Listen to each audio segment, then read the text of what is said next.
All right, I think I'm live. How's it going, guys? Yeah, I'm Dr. Delay, and I might recognize some of you guys as I did cover Wyoming a few weeks ago as they took on Utah. Well, tonight we're returning to Wyoming, to Laramie, to field there. And, yeah, I'm definitely, no, it's War Memorial Stadium. It's Laramie, Wyoming, War Memorial Stadium in Wyoming. And yeah, we got some good football tonight as the 4-0 UNLV Rebels take on the 3-2 Wyoming Cowboys. So again, I expect a good game. Of course, last time I covered Wyoming, it was a very hectic, amazing game against the Utah. It was like 3-0 at half, but unfortunately, the defense could only do so much as Utah was able to kind of just pull away there. Of course, Wyoming is 2-2. They've lost, when that game at Utah. Then they lose to Colorado, 37-20. Now, on the flip side, of course, it's not just a Wyoming thing. UNLV looking really good, defeating Idaho State 38-31, Sam Houston State 38-21, and then they defeated UCLA 30-23, and then Miami of Ohio 41-38. So yeah, some really good group of 5, group of 6 teams here, and I expect a good game. And I would be very disappointed if it's not a good game, to be honest with you. I'm just double checking. I thought I covered UNLV already, but I guess I didn't. Am I tripping out here? Did I not cover UNLV? I thought I already have. Something I was thinking, I don't recognize those games. I guess I haven't. My bad. Well, it's the first time covering UNLV. Snow game. Well, that's really cool if that's the case. Danielle pulling for UNLV. Giants fan, how's it going again? Thank you again for the like. Very helpful to small channels like mine, of course. So thank you very much. Got plowed by Colorado. Yeah, I just saw the score. And, I think I was. There's no I think. I was pulling for you guys against Colorado, but unfortunately, it wasn't meant to be. So again, appreciate you, Giants fan, for hanging on it. I believe Rhino's probably gonna do another stream again. Rhino is he's a legend. He just keeps on streaming. UCLA 42-37. Yes, I saw that Penn State was down. They were actually coming back and rallying back, and they were looking good there. I was kind of clowning on Penn State. I'm not really a Penn State guy. Despite being from Pennsylvania. But, no. Sorry, Penn State. Better luck next time. And you really shouldn't be ranked, Penn State, but you're still going to somehow sneak yourselves in to the top 25, just like Texas will. I think Texas also lost as well. Just kind of double checking here. I don't know if they have that updated yet, or they were losing. I don't know if they lost yet, but yeah. Okay, well, I guess they're still playing that one. Anyway, again, we're talking about UNLV in Wyoming. 2 Mountain West teams. I don't know if I'll be on ESPN or CBS Sports Network or the CBS Sports website because we've had some problems. Whenever I'm trying to cover a group of 6 game, it will not show up on ESPN. So ESPN doesn't care, but I care. I care about you guys. So yeah, no, definitely. Excited to start up now. Yeah, you have a good one, Giants fan. UCLA beating Penn State makes UNLV look really good. Oh, yeah, UNLV, of course, beating UCLA. Now, again, I feel like it was more Penn State just not being that good, to be honest with you. But UNLV, of course, they're 4-0. And last year, I believe, they also started off really well as well. If there's UNLV fans, I'm sure there are. You guys can kind of educate me there. I know there were some problems with the quarterback. I'll go ahead and just look it up anyway. Started off 4-0, then they lost to Syracuse, lost to Boise, then they lost to Boise State again. Okay. But no, hey, they're looking pretty good again, and this is going to be a good matchup. Again, Wyoming, very tough place to play. So, again, I expect a very good game. Like I said, I'll be very disappointed if, in reality, we don't get a good game. I believe the spread, what was the spread? Spread is UNLV 4.5. I think that's about where we can expect this game to be. So, yeah, I'm just kind of ready. They're showing the last few minutes here of UConn and whoever the heck they're playing, I can't remember.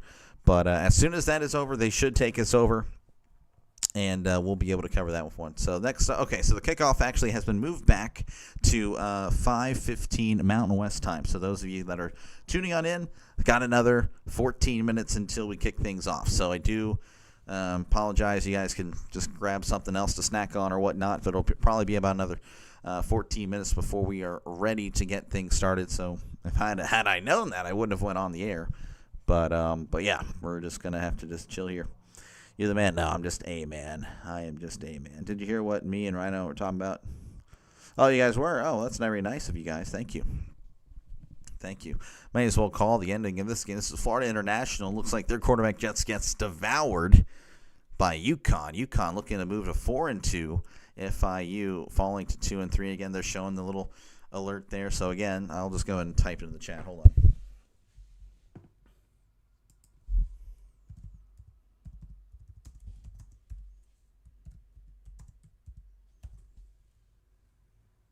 Go ahead and do that. Pin it. So as soon as that is kind of established, whenever people realize that it's starting late, then I'll put up a poll who you guys will have to win, UNLV or Wyoming. So we'll just, again, wait here as he's rolling to his right. Fires over the middle. It's caught at the 50. Immediately brought down. Again, this is just the ending here of FIU and UConn. UConn going to blow them out 51-10. So not very good for FIU.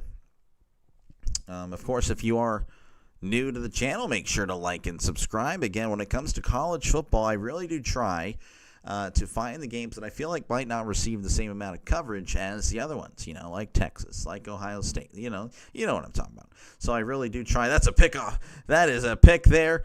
UConn takes over. That's going to be the game, 51-10. But yeah, that's pretty much the strategy that I have pretty much adopted. That's the only way I have any success here on the college side of YouTube when it comes to football. I've had some pretty good games. In fact, my most popular stream ever was a few weeks ago when Utah and Wyoming played. So, hey, that was kind of like, yeah, I'm going to keep on doing this when it comes to the group of 5, group of 6, whatever you want to call it. Of course, I call a lot of baseball games. North Texas Army was very good for me. Of course, I'm very happy that my Steelers is up there, but it's really rare. But, yeah, you get the gist. So, again, if you're a fan of a group of 5, group of 6 team, that's kind of my target here. I can't promise, I'll be able to cover your team, but this is going to be one of the few channels that really prioritizes that because I know there's not really much of a market for it. So I will do my best to cover it. So hopefully that sounds good to you and you like and subscribe. Yeah, Danielle, very confident that UNLV will win. Alabama has just defeated Vanderbilt. So, yeah, I kind of figured that would happen, unfortunately. But anyway, we're going to not look at that. We're just going to, again, wait. All I can do is wait. We still got another 10 minutes until the kickoff, so feel free to chat down below. Talk about whatever you'd like. I try to respond to as many comments as I can. So definitely feel free to chat away in this one. They are, of course, ESPN is favoring UNLV. 72% of all the simulations, all the numbers, they are all on UNLV's side, which is pretty lopsided considering the spread is only 4.5. It opened at 5.5, then it closed it at 4.5. So I feel like that probably shouldn't be that lopsided, but apparently that's what ESPN has. Over under 52.5. I guess we'll see. And of course, this is still in that subscriber content. I'm not subbed to this, but you can sub to me, folks. I promise you can definitely do that. It is free. So we're just, again, going to chill here. I do apologize, but yes, kickoff at 5:15 Mountain West time. So we still got another 10 minutes. So again, feel free to check out somewhere else. You can just go ahead and get your snack, get your Dr. Pepper, get your whatever it is that you like to watch games with or listen to the game with, or you're working around the house, you got something else to do, you can still put me to the side. I'll call the game while you do your housework, That is, apparently there's some pushing and shoving going on right now. UConn and FIU just all fighting each other. That's pretty neat. But yeah, I do apologize. I wasn't aware that they would delay the kickoff.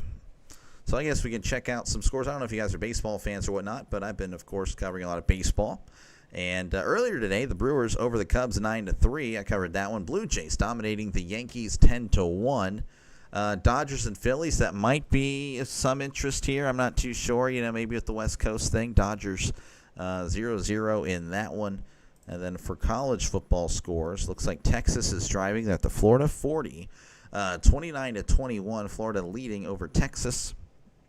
Of course, Alabama is going to, let me just double check. Let me refresh this. That might not be accurate. Okay, yeah, Alabama has the ball. They're about to win. Virginia and Louisville in overtime, 24-24. Buffalo leading Eastern Michigan in overtime, 31-24. Oklahoma 44, Kent State nothing. Nebraska leading Michigan State 24-21. Texas State and Arkansas State 17-17. Old Dominion up 17-0 on Coastal Carolina. There in the second quarter. South Alabama and Troy and 0-0. Apparently none of the games scheduled to start at 6 Central Time, that's where I'm located, have started yet. So I guess everyone in cahoots to start about 15, 20 minutes later. Couldn't tell you why. Final scores from earlier. UCLA knocking off Penn State. Again, that's a huge upset. It's really hard to win when you travel across the country in college football especially. And Penn State finding that out right here today. 42-37 UCLA over Penn State. Washington over Maryland 24-20. Northwestern over UL Monroe 42-7. Appalachian State 27. Oregon State 23. SMU over Syracuse 31-18. UConn 51. Florida International 10. Georgia 35. Kentucky 14. Pardon me. Cincinnati 38. Iowa State 30. Michigan 24, Wisconsin 10, Notre Dame 28, Boise State 7, Illinois 43, Purdue 27, Pittsburgh 48, Boston College 7, Clemson 38, North Carolina 10, Baylor 35, Kansas State 34, Navy 34, Air Force 31, Army 31, UAB 13, so 35, 34, 34, 31, 31, 13. Ruined it here with the streak here, so Ball State breaks it. They don't score 13, they score 20. Ohio 14, Wake Forest 30, Virginia Tech 23, Temple 27, UTSA 21, NC State 56, Campbell 10. We all know about Campbell. Everyone's heard of Campbell. Western Michigan 21, Massachusetts 3, Arizona 41, Oklahoma State 13, James Madison 14, Georgia State 7, Akron 28, Central Michigan 22, and Miami of Ohio 25, Northern Illinois 14. Those are your scores from across college football today. Again, we still have about 5 or 6 minutes until we get to this game being started, so I do apologize for that, but looks like they're delaying the start. I couldn't tell you why.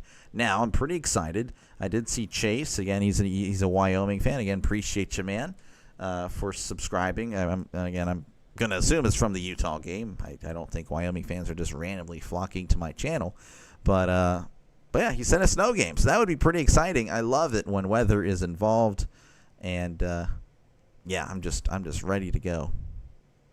Hail, sleet, and lightning. Oh, so okay, so there's a lightning delay apparently. So hopefully it doesn't delay this all the way here on Dr. Delay, but if it does, it does, I guess. But again, we got about another 5 more minutes until we get you out there. Well, again, I won't show you nothing because I ain't trying to get this channel broken down. But again, this is what I do. If you do like what you hear, folks, make sure to like and subscribe because this is what I do. I call games. So, yeah, again, I've already covered another Wyoming game. It was Utah-Wyoming. That was a great game. The most successful game on my channel. So, definitely keeping that in mind going forward. As Wyoming might have a very loyal fan base. That's pretty neat. So, again, we're just kind of waiting here. Feel free to, again, chat down below. Let me know who you think is going to win. I will have a poll up very soon. I'm just letting that pinned comment be there for those that are wondering why hasn't the game started. Please show the game, stuff like that. Well, no, I'm not going to show the game. And 2, they're in a delay. But, again, that should be starting very soon. Danielle is picking UNLV. Looks like she's from Vegas. So, look at that. Danielle going with the local college. And that's perfectly fair. I am not from Las Vegas. I'm from Pennsylvania, but currently living in Texas, as I was forcefully moved at the age of 8. So I had no choice in the matter, Danielle. But yeah, as you can see, I'm a Steelers fan. When it comes to college, not really much of a huge college. I love college football. I like Pitt, the Pitt Panthers, but obviously they stink. So it's not like I'm going to be banging the chest for Pitt every single week. It's not going to really bother me. They won today. Well, they should be 5-0, but they've choked the last 2 games against West Virginia and I believe, what was the other one? Louisville. So it's not going to – I'm not going to be an obnoxious Pitt Panther fan. Not even going to be an obnoxious Steeler fan because we've been so bad the last 8 years. You know, we are mediocre enough to get into the playoffs, and then as soon as we play someone good, it's time to say goodbye.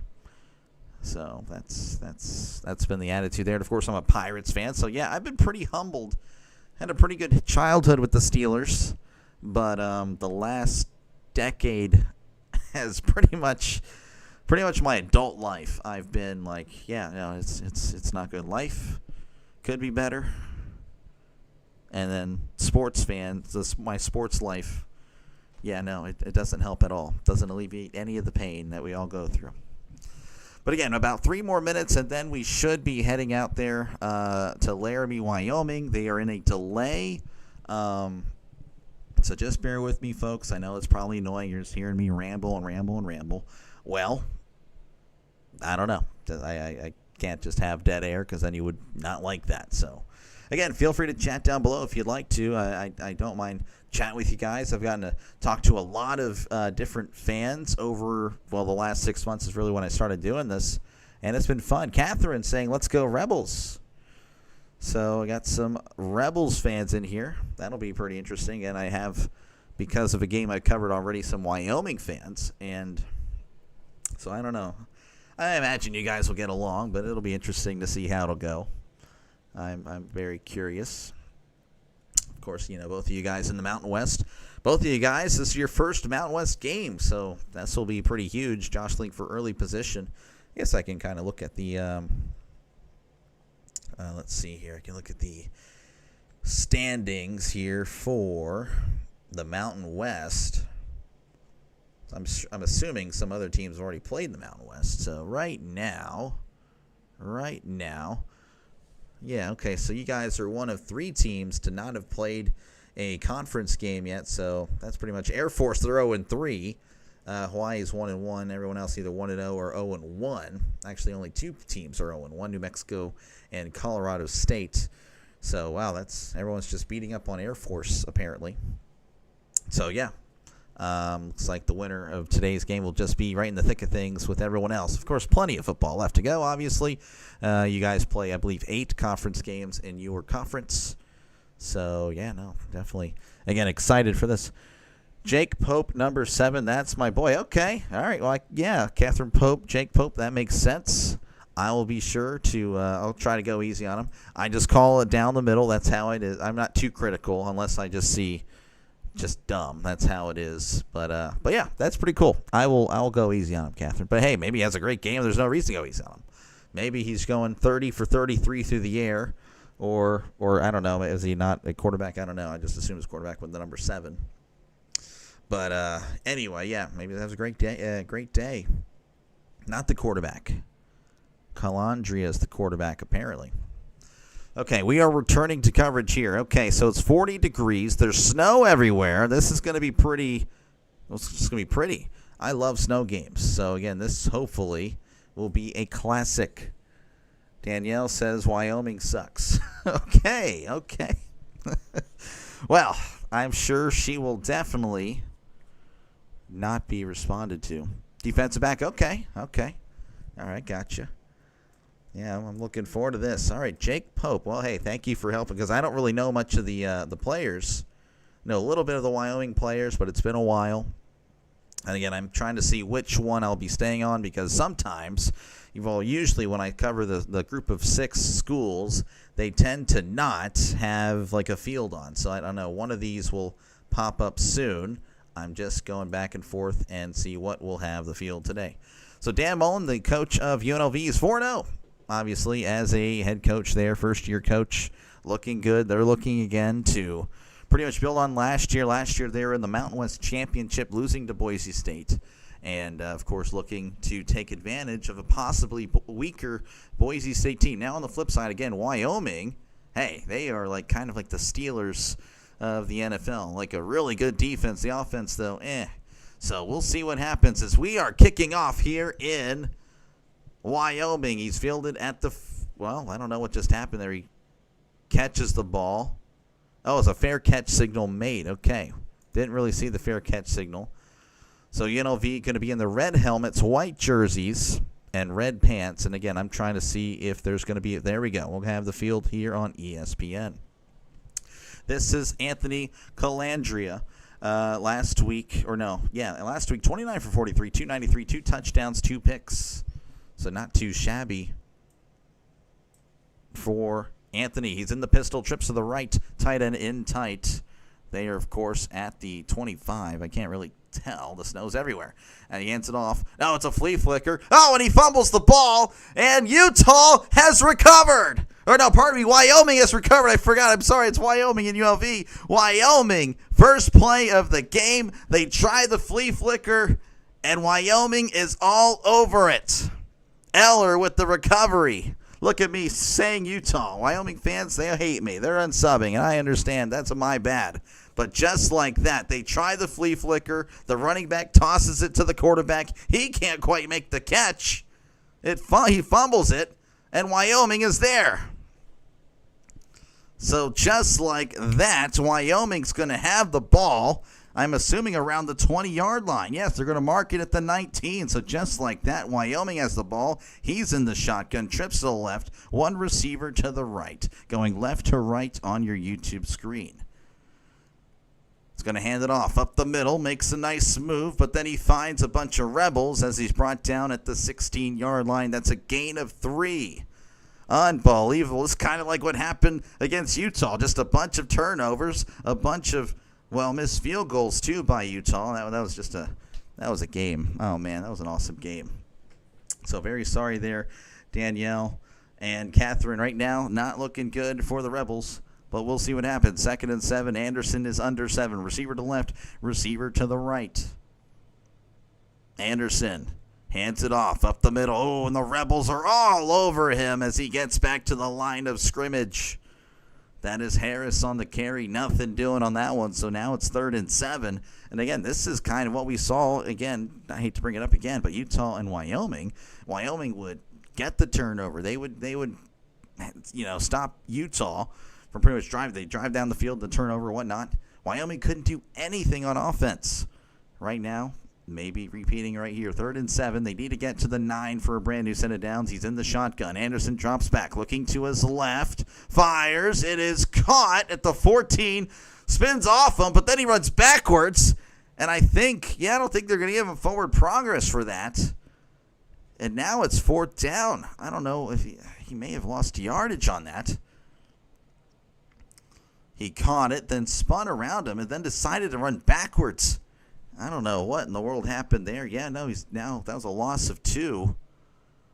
So it looks like they're going to try to kick a field goal here, and this is in the snow, folks. So I don't know. This is Eric Sandvik.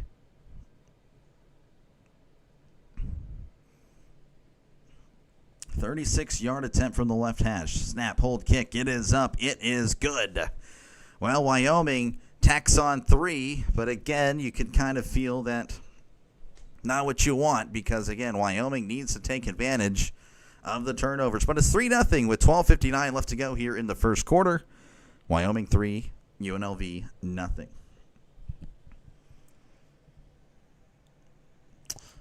So you're talking about, I'm assuming, Jake here played 2 years at Bama, then 1 year at Georgia. Now he's with Coach Mullen. Okay, that's pretty neat. Then Chase, obviously loving it. Okay, interesting. Well, again, I look forward to seeing how this will go. So, again, apologies for the Utah thing. My bad. I got to get that out of here. But, yeah, it's UNLV and Wyoming.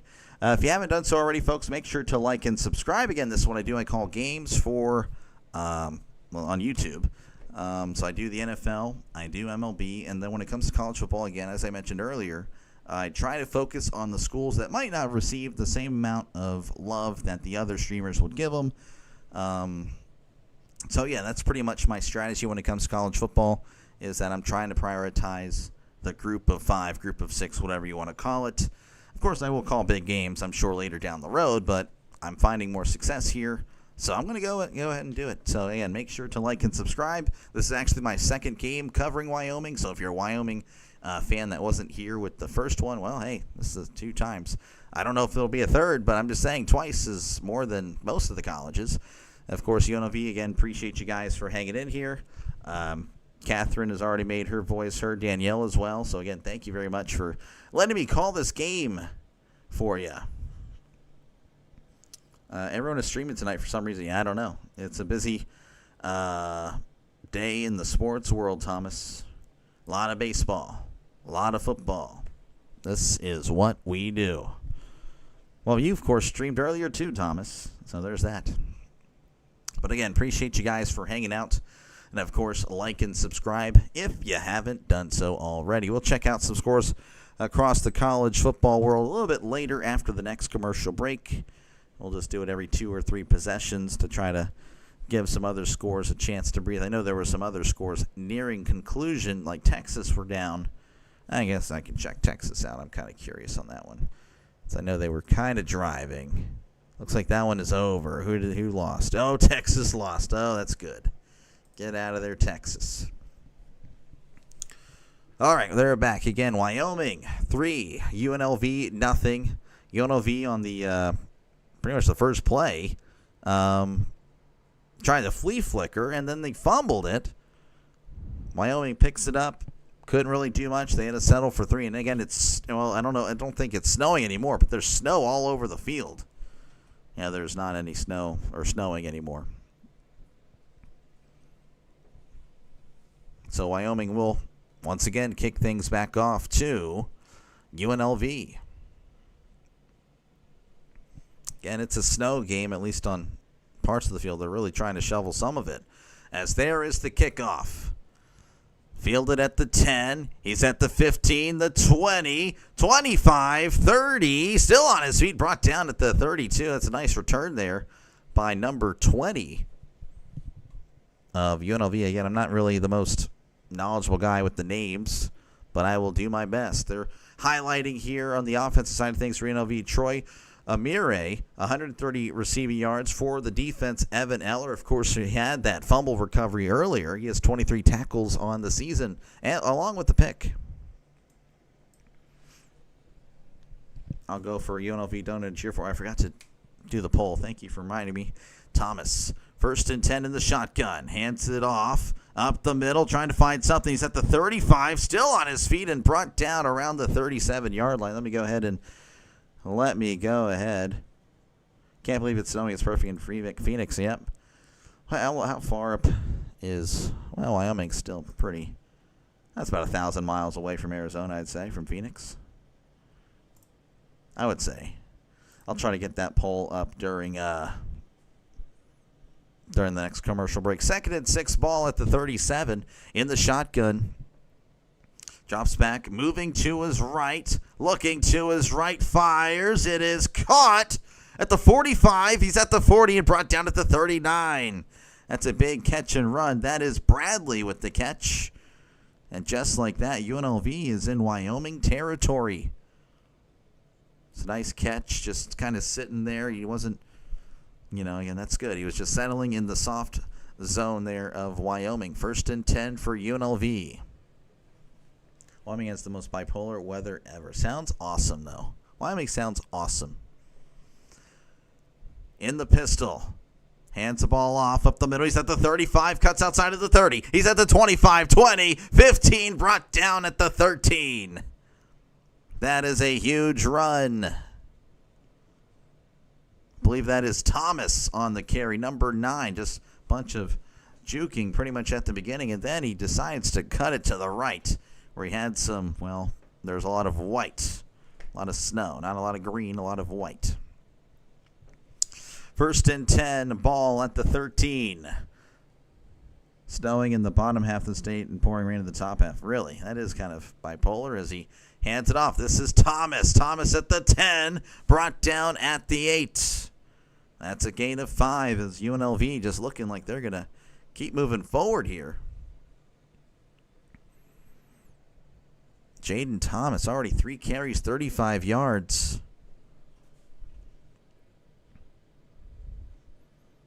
That one he really didn't have to do much though. On the previous one, he had some good moves to really find the open space and then get a nice gain. 2nd and 5 in the shotgun.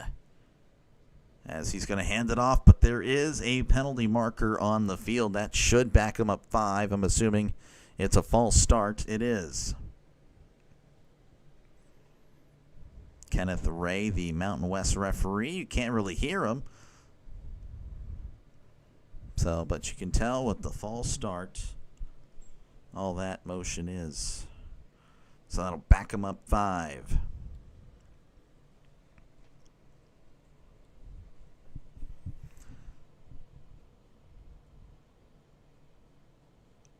All right, 2nd and 10. Ball at the 13 going right to left on your YouTube screen.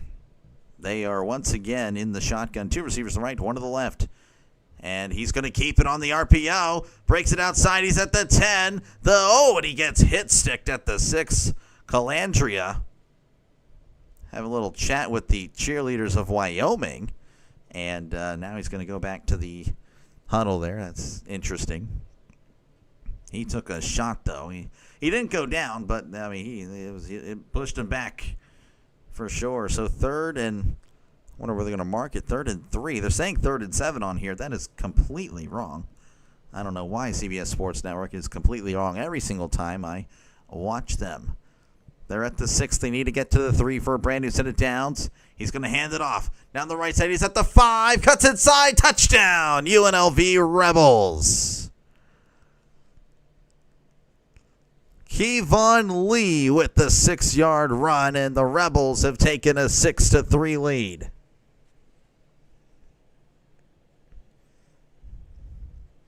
Bro's spitting some game real quick. Oh, yeah. That's what it seemed like. I don't know what he was doing. Kevon Lee, just good stuff there again. He was running out of bounds, but then able to kind of reestablish himself. Cut back inside. It was a nice move. The extra point is up. The extra point is good. 7-3 UNLV. Now leading over Wyoming with 9:18 left to go in the first quarter. Okay, let me unpin that. I don't know why I didn't. But yeah, again, they'll step away. I, of course, will be right here. Let me go ahead and do this poll. Curious on to see the supporters here. Let's see. Oh, yeah, poll 4.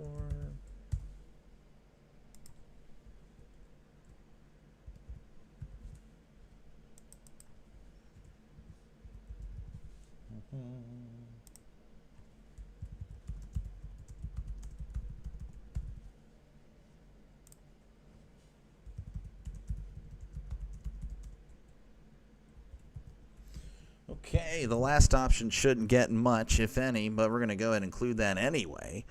But I'm just curious to see, who are you? What are you doing here? I mean, not mad about that. I'm just curious. So, who are you pulling for? UNLV, Wyoming. You're just here for football, or you're just here for me?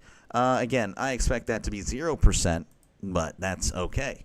But yeah, make sure, again, to like and subscribe if you haven't done so already. Folks, this is a growing channel.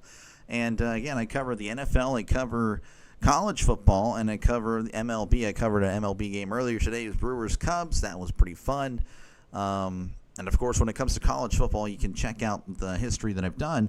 I really try to target the smaller – I mean, I'm not calling you guys small, but, you know, you guys are in the group of 5, group of 6, whatever. You should be self-aware. Group of 5, group of 6. Again, they won't receive the same amount of love as the other streamers give them, so that's where I try to survive in this cruel YouTube world. Hopefully you guys appreciate that. Hopefully you guys like the style that I have. Trying to do the classic radio style. Is it the best? No. But I try. So hopefully you think it's good, and hopefully you like and subscribe. It's completely free to do so, folks. Just thought I'll let you know. Phillies 3, Dodgers nothing. That is good news for me. Pick the Phillies to win that one. Do you think FSU has what it takes to beat Miami tonight? Yes, I do. I don't think Miami's that good, Chase. That's just me. I don't think FSU's that good either, by the way. I don't think they're that good. I was talking about this earlier. I think there's only like 2 legit good teams when it comes to like great teams. I should say 2 legit great teams since I think it's Ohio State and Oregon. I think those would be the only 2 teams I would say like they could probably go undefeated. I'm here because Delal. Thank you. Appreciate you, man. Look at that. I got a vote after all. Thank you very much. Olga, I didn't realize you broke 1,000. Congrats. Yeah. You might see some ads there. Yeah, I don't know how often the ads are, but yeah, I just got I got 1,000. Thank you, Chase. Again, appreciate you for subbing. I do remember you from last time, so I do appreciate you for giving me a chance to call this game, and hopefully, again, maybe we'll see another Wyoming. Maybe we'll see another UNLV. You know, you never know. I can tell you if UNLV wins the poll, then I don't know. Then that tells me a lot of UNLV people might need some more games covered. So, yeah, we'll see what we can do. But I try to cover games that, again, might not receive the same amount of love when it comes to college football. All right, UNLV kicks it off. That is going to be booted out of the end zone for a touchback. So, again, Wyoming, they got the ball, they forced the turnover, and they couldn't do anything with it. Had to settle for 3. Luckily, they were in field goal range, but, you know, you'd like to see something going here. So they're showing, again, Harris, the players to watch. Harris, number 26, 256 yards on the year for UNLV. They're showing Marcel McDuffie. He has 2 picks and a sack. We also can highlight I'm sorry, I remember Pope. I don't recall the name. I do apologize. Jake Pope. As we're going to highlight him as Anderson's back to pass, going to check it down. It's caught at the 30 and brought down at the 27. That's a brand new set of downs. Brand new set of downs for the Cowboys or the Pokes. I learned that last time. That's such a cool thing. The Pokes. Love coming in to hear you play-by-play. Pray you do another Wyoming game this season. Was it the subscriber voted? No, I actually didn't do a subscriber one voted this week because I'm going to be very busy tomorrow. So I cannot. I'm going to be covering games tomorrow, but I'm going to be busier at certain times.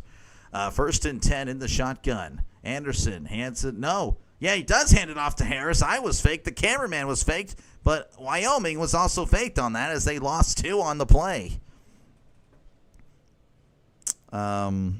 But no, I just picked it. Again, I just try to see what game I feel like might not receive the same amount of coverage while also having a good crowd. So that's kind of what I was going for. And it seems like certain teams, pretty much certain conferences, I'll say, like Mountain West, they don't receive some love for some reason. Anderson drops back, looking over. It is caught at the 37. Oh, and he was hit hard. Oh, man, that was tackled by Ben Ward or something like that. He took a hit there. So it's third and long. It's going to be 3rd and 9 at their own 37. Austin going with the Pokes. Anderson is in the shotgun. 2 receivers right, 1 receiver to the left, sending a man in motion, going left to right on your YouTube screen. And there's a penalty marker on the field. Looks like it's going to be a false start. It'll back up Wyoming. Again, Wyoming, based on what I've seen in the one game I've seen, I mean, it doesn't mean that's how they are, but they cannot do this. They cannot be self-inflicting all the time. And, of course, UNLV just pretty much running right down the field. You know, we were seeing Danielle in the comments earlier. She was saying UNLV by 50. Don't want to see that, obviously. Want to see a good game. But UNLV looked really good there. So Wyoming's going to have to put up some points. 3rd and 14. Anderson drops back, looking and moving to his left. Fires. It is caught at the 38, but immediately brought down. That is Harris on the catch. And it looks like they're going to have to punt it away because that's not nearly enough. That'll be 4th and 7 coming up for the Pokes. Also love to hear that. Sucks that the Mountain West Conference is going to be blown up after the season in favor of the Pac-12. Yeah, it's a bummer. It is a bummer. I don't know why they just don't. Oh, there's the punt, and it's blocked. It's fielded at the 20, 15, 10, 5. Touchdown, Rebels. Oh, my goodness. And UNLV is now up 13-3. Caden McGee with the block and the recovery. Or I don't think it was him with the block, but he had the recovery. Who blocked it? Number 6. Oh, my goodness. And just like that, again, it's a 2-score game. It feels good to see UNLV football be able to win games, make bowl games, and talk about making the college football playoffs. UNLV is no longer easy. Yeah, I mean, they may be. We'll see what happens here. But, again, they may move to 5-0 if they win this game, and they'll be on top of the conference. I think the group of 5 is wide open. Snap, hold, kick. It is up. It is good. And just like that, it's UNLV 14, Wyoming 3. Is Danielle correct? Will it be a 50-point game? Surely not, folks. But that's not good. A blocked punt that results in a scoop and score for the Rebels. 14-3, 6:29 left to go here in the first quarter. Yeah, I don't know. I was hoping that like the Mountain West and Pac-12, they would just be like the same conference, But it is what it is, I guess. Folks, again, appreciate you guys for hanging out in this one. Make sure, again, to like and subscribe if you haven't done so already. This is what I do. I call games. So, again, if you like the NFL, college football, or Major League Baseball, you like all that stuff. And even if you don't, if you just like your school, Wyoming, or UNLV, make sure to like and subscribe. Again, it's a growing channel.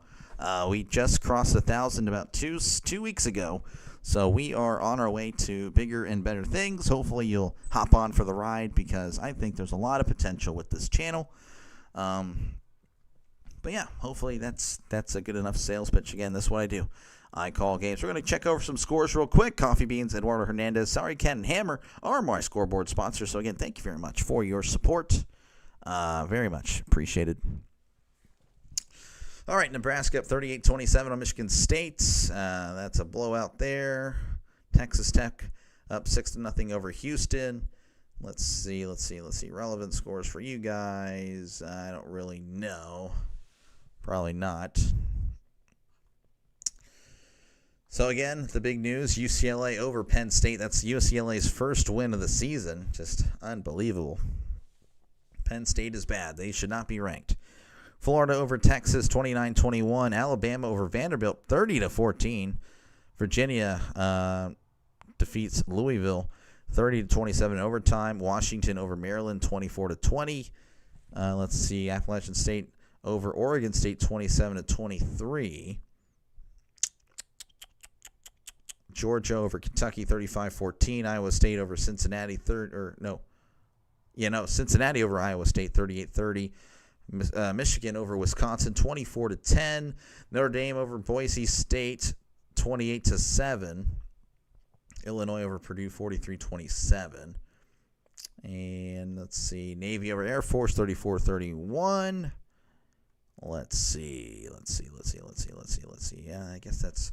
Well, I mean, hey, wasn't Northern Illinois supposed to be in the Mountain West soon?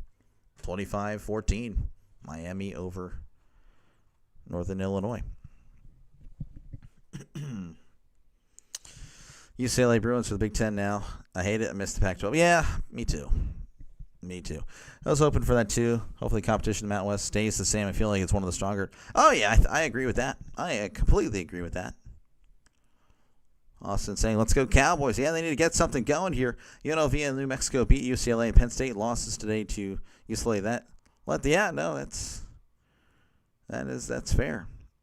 Put UNLV in the top 5. I don't know about all that. But I guess we'll find out as, again, we're just ready to kick things back off. That is really bright, and I'm blinding over here as he kicks it out of the end zone for a touchback. I saw a lot of that one. That happening versus, Utah and Wyoming. But the elevation, 7,000 feet, 7,300 feet or something like that. That is pretty cool. Honestly, it's pretty cool. Pretty cool. First block punt for a touchdown allowed since October 30th of 2015. So that's just rare. You don't see it much. As here comes the Wyoming offense, led by Anderson. He's in the shotgun. Actually, no, pardon me. He's in the pistol. 2 receivers left, 1 receiver to the right. Now he's in the shotgun. Is going to see someone go to his right. Fires. It's caught at the 30. He's at the 35 and pushed out of bounds at the 37. That was Sargent on the catch. They're joining the Mountain West. I think UTEP is joining too. I think UTEP. Yep. I think you are correct. 1st and 10 for the Cowboys. At the 37. Anderson in the shotgun. Sending a man in motion, hands it off. No, it's an RPO, and he misfires. It's incomplete. And number 8 shoved the Wyoming player into the turf for no reason. And I did see Pope, by the way. He was like, what are you doing? He was telling his own teammate, like, hey, what the heck was that? But no flag was thrown. And the Wyoming crowd is mad. They're pretty upset that there was no penalty there. 2nd and 10 coming up for the Cowboys. Texas Tech up 6-0. I bet you those Rebels are having a hard time breathing. Yeah, maybe. 2nd and 10 in the shotgun now. Anderson hands it off up the middle. He's at the 40 and brought down at the 42. That's a gain of 5. That is Kelman on the carry. Looks like they're going to give him 6. Well, adjusted. Oh, you guys better be. Guys better be adjusted. That's where the home field advantage comes in. All right, they are at the 42. They need to get to about the 47 for a brand new set of downs. Anderson drops back, looking to his left, and he throws, and I believe, was that intercepted? And it was. I think he tried to hold it up. Or did it hit the turf? They're going to see if it's a fumble or a forward pass. Oh, Anderson. Let's see what the... And they're going to say it's an incomplete pass. So Wyoming's going to punt it away. Anderson, again, I don't know what in the world happened there. I don't even know. I know there was heavy pressure. I don't even know if he got hit. Oh, wow. It just literally slipped out of his hands. Wow. Well, it's been a rough night for Anderson and the Wyoming offense. But it looks like they're going to punt it away again. We'll see if they do a little bit better job protecting this time.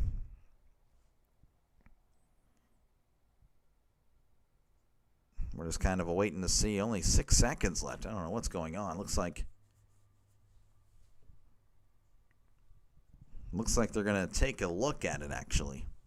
So that fumble, incomplete pass is under review. Not looking good right now for the Cowboys, as I don't know what's going on here, but the offense doesn't look good. So the defender did have it, but then he just dropped it. But again, they're just making sure to see if it was actually a fumble. So folks, again, appreciate you guys hanging out. Make sure, again, to like and subscribe if you haven't done so already. Again, this is what I do. I call games. And right now they're in a review. I don't even know. I honestly can't tell. It's like he was trying to throw the ball, but the ball, it's like he was trying to throw with his like fingertip. I don't know. I honestly have no idea. It's very bizarre. The commentators are saying it looks like a fumble.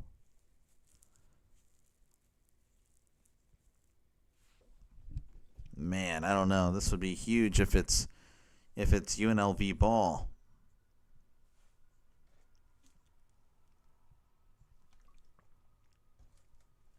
Doesn't look like it's going to be an incomplete pass based on what I'm seeing here. Wyoming coach didn't look too happy. With the weather and the field conditions, why would you pass? Establish the run game. Looks like a fumble.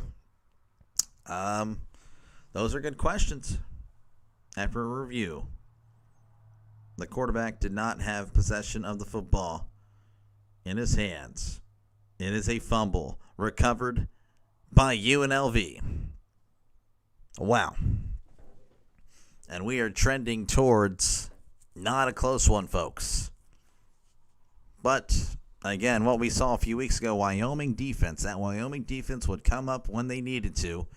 Looks like they might need another one of those performances here today. Sanderson's on the landline. Old phone there. Surprised those guys know how it works. All right, 1st and 10. In the shotgun, 2 receivers left, 2 to the right. Moving to his left. Fires. It's caught at the 25. Pushed out of bounds. Backwards. That was Bradley with the catch. I got to remember Colin Drea. It's hard to just remember that. I remember Anderson. Colin Drea. That's a nice catch and run. Gain of about 12.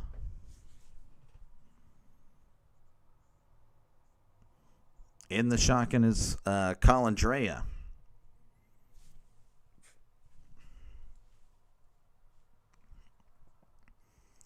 Looks like it's trips to the right, 1 receiver to the left. He's in the pistol. Colin Drea hands it off.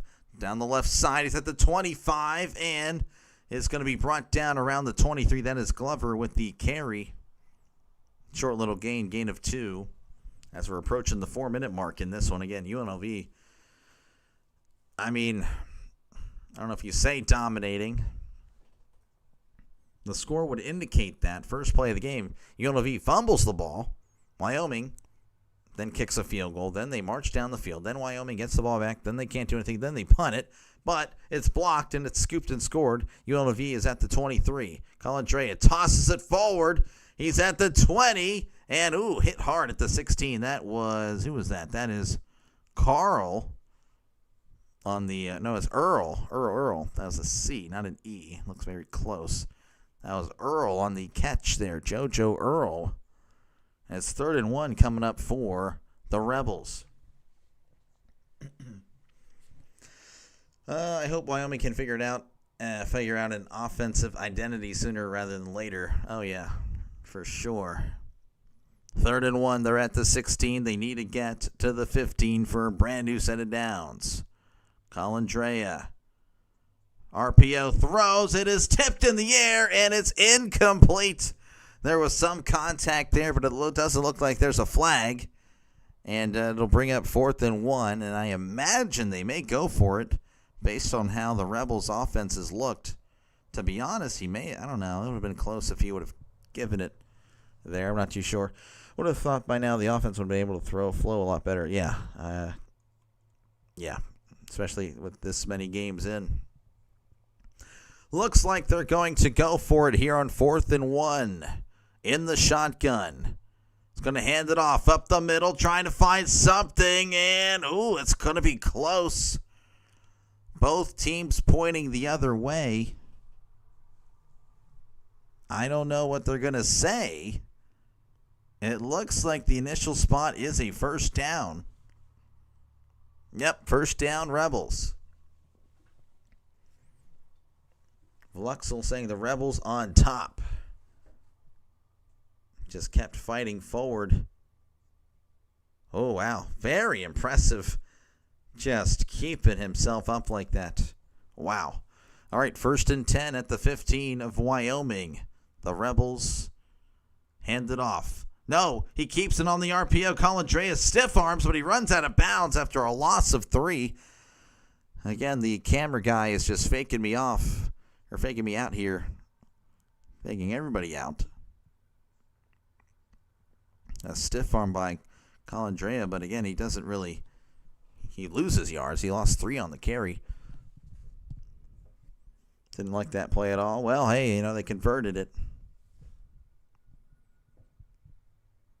So 2nd and 13, ball at the 18. In the shotgun is Colin Drea. Colin Drea keeps it on the RPO, fires over the middle. It's incomplete. off the hands of Gums. They were heavy. They were pretty much all over him when it comes to the pass defense. And, of course, even in the pocket, pretty good pressure there by Wyoming. But, good defense there, tipping it away. So 3rd and long, 3rd and 13. They're at the 18. They need to get to the 5 for a brand new set of downs. In the shotgun, Colindre in play action, looking over the middle, fires. It is caught. Did he keep his feet in bounds? Looks like he did. And now they're reviewing to see if he actually scored. Amire saying that he got in.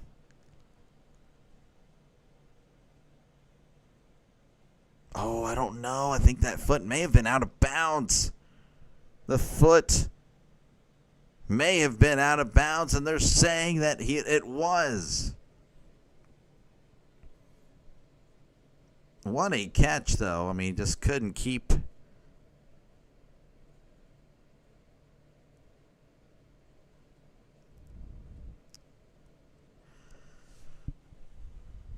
Man, I don't really know. That's a tough one. It's not really a good angle, folks, not going to lie. Right now they're saying it's an incomplete pass. And, so they're going to actually kick a field goal here. 36-yard attempt for the left hash. They only have 2 seconds. They're going to have to get this ball off. And looks like they're going to go in and, I guess, challenge it. I'm not too sure, but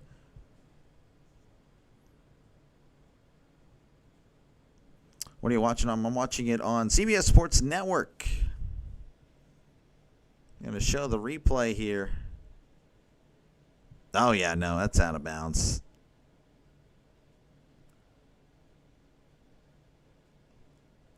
I think it's out of bounds. This angle, I believe that foot is on the line. They're zooming in on not on the foot there.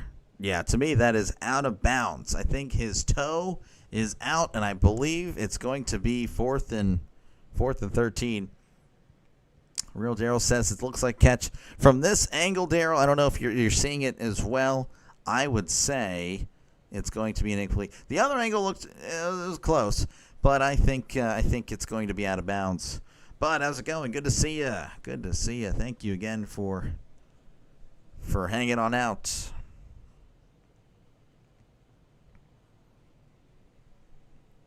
Looks like they're going to announce it here.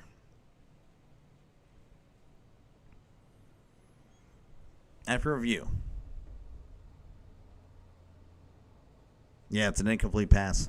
That's what I thought. Again, it just that the other angle pretty much was conclusive. The other one, the first one they showed over and over again, I don't know. It looked close. The second one, to me, looked pretty obvious that the foot was out of bounds. So, again, they're going to go ahead and try the field goal here. 36-yard attempt from the left hash. This is Ramon Villa.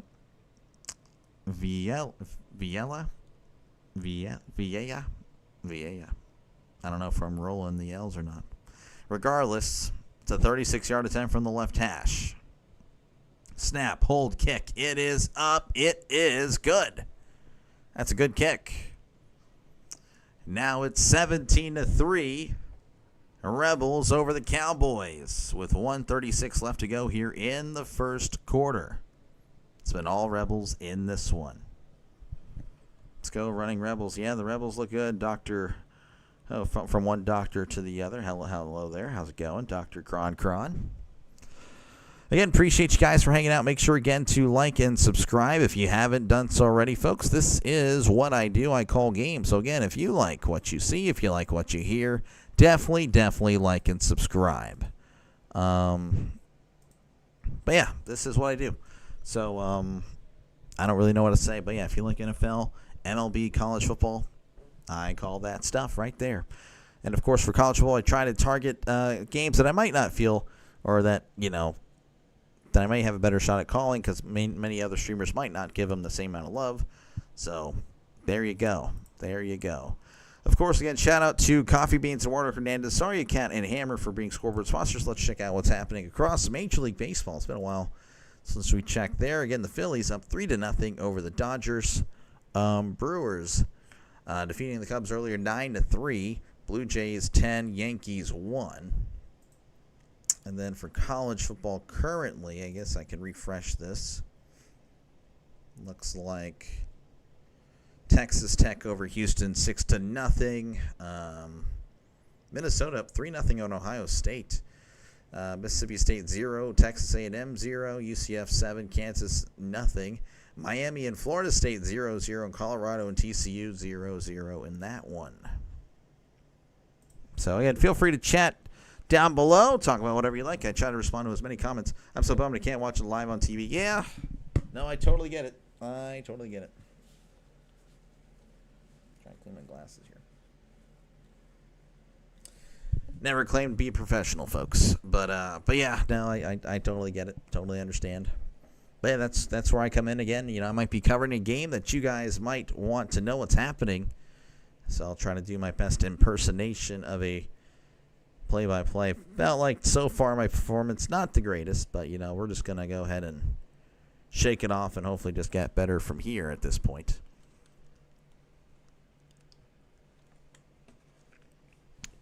But yeah. All right, we are returning to coverage again. It's 17-3. UNLV has it. Of course, they're going to be kicking it back to Wyoming.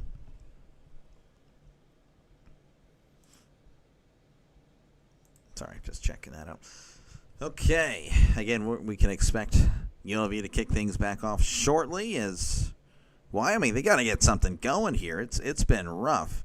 Done a great job. Well, thank you.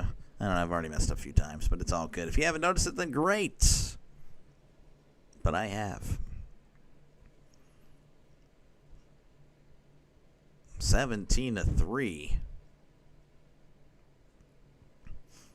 Man, yeah. The spread was only 4.5 as there is the kickoff, and that's going to be fielded, and he's going to take it out. He's at the 5, the 10, the 15, the 20, and brought out, kicked out of bounds about the 22-yard line. There is a flag.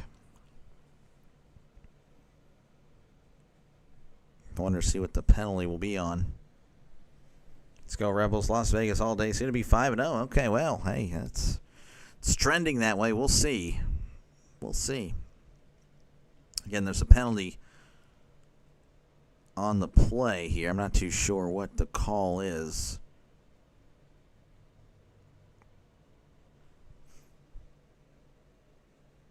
During the return, holding. It's on Harris.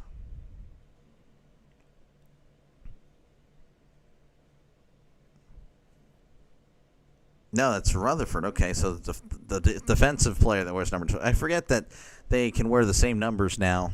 That's interesting. Not a fan. So that's Rutherford, not Harris. All right, it's going to be 1st and 10 at the Wyoming 10. So again, they need to get something going here. Anderson's in the shotgun. 2 receivers left, 1 receiver to the right. And again, a late sub, and looks like, did Wyoming have to take a timeout?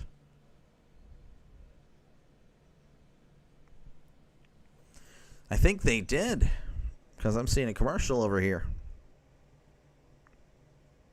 Jeez, so that's pretty embarrassing, but hey, it is what it is. But yeah, Wyoming just had to burn a timeout right after the kickoff. We had a guy running on late.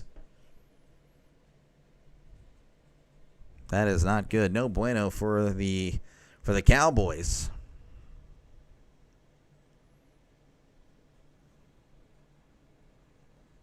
If UNLV wins, we will have one of the best records in college football, even over Alabama. Yeah, I mean that is true. I don't know if I don't know what love they'll get in the poll. 1st and 10 in the shotgun. Hands it off. Up the middle. He's at the 15. The 20. Still on his feet and brought down at the 23. That's a nice run of 13. And that's what Wyoming may have needed to try to get back into this one. Again, it's been very much all of UNLV here.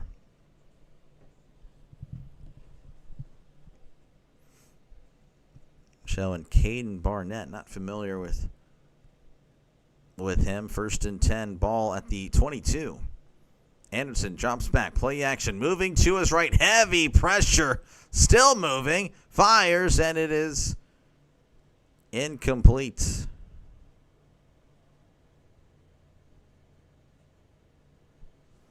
Yeah, just couldn't try to.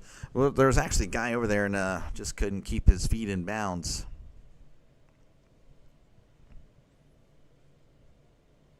Okay, so Barnett is one of the guards, I guess. All right, anyway, 2nd and 10, ball at the 22. Anderson is in the shotgun.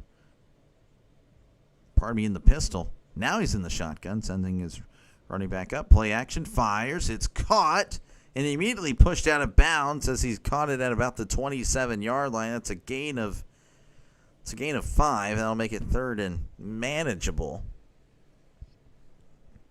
Phillies 3, Dodgers nothing, middle of the 5th. Okay. That was caught by Sargent. 3rd and 5 again. Wyoming 0 for 3 on 3rd down conversions. They have been struggling.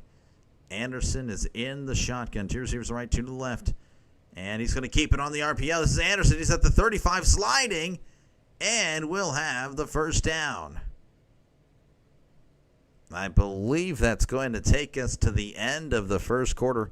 Wyoming at least driving a little bit. Again, it's a nice RPO there. Nice decision by Anderson. Oh, he did take a shot there at the end. Man. Well, anyway, that is the end of the 1st quarter. UNLV 17, Wyoming 3. Wyoming, of course, with the ball at their own 35. Of course, we will step away because they are stepping away. I, of course, will be right here. Man, Wyoming are horrible this year again. Well, you know, it's early. It's early. You know, you never know. You never know. Right now, though, it's not looking good. It's not looking good, folks. If you're a Wyoming fan. Let's see here. 66 votes in. Geez, 48% of you guys are pulling for UNLV. 36% have Wyoming. 6% just here for football. 9% you're here for me, this guy. That's actually very nice. But yeah, what is that, like 2 or 3? Well, no, never mind. Even another vote just went for UNLV. So again, appreciate you guys for hanging out. Make sure again to like and subscribe if you haven't done so already. Again, this is what I do. I call games. I call for the NFL. I call for me, but I call games that include the NFL, MLB, and, of course, college football. So, yeah, make sure, again, to like and subscribe. When it comes to college football, I really try to target games that might not receive the same amount of coverage, games that might not be on your local television set. So that is kind of that's pretty much what I'm going to do. I don't really know what else to say. Of course, later down the road when we're in the playoff, then, yeah, I'll try to cover all the playoff games. Yeah, I might not get a crowd, but it is what it is. At least I can say I tried. But, yeah, that is kind of my goal for college football. Of course, for the NFL, I obviously am a Steeler fan, but I do bounce around in that as well. And, of course, I've been covering a lot of baseball. Tomorrow I'll be covering the Vikings-Browns. And then the other game will be the Buccaneers and Seahawks. I just haven't put that up yet, but the thumbnail's already made. So, yeah, again, if you do like sports, this is a sports channel. I don't really know what else to say about that other than, yeah, if you're a sports fan, you're subbing to this channel. Yeah, that's what you are doing. Looking at the total yards, UNLV at 83, Wyoming at 55. Of course, some of those yards coming here at the end of the 1st quarter. But, yeah, really it's been all UNLV. Of course, again, Wyoming with the punt block. That doesn't help. And, of course, the other touchdown, I think, was a short field as well. I think. I can't recall. Maybe. No, that was not true. That's not true. That's not true. I think they started their drive at 32 or something. But yeah, I mean, Wyoming needs to get something going here. Texas Tech 15, Houston 3. That sounds about right. Houston is no bueno. No bueno. Man, we're just ready to get back into action here. It's just a long commercial. Oh, my gosh, another commercial. I thought I'd complain there and maybe we'd go back. There we go. Okay, again, they're showing the total yards. Again, it's a pretty balanced attack there for UNLV. 42 rushing, 41 passing, 36 passing for Wyoming, 19 rushing for Wyoming. So, kind of not what you'd expect. You'd want the rushing to be a little bit more. All right, it's going to be 1st and 10 at their own 35, going right to left on your YouTube screen. Anderson is under center, trips to the right, one receiver to the left.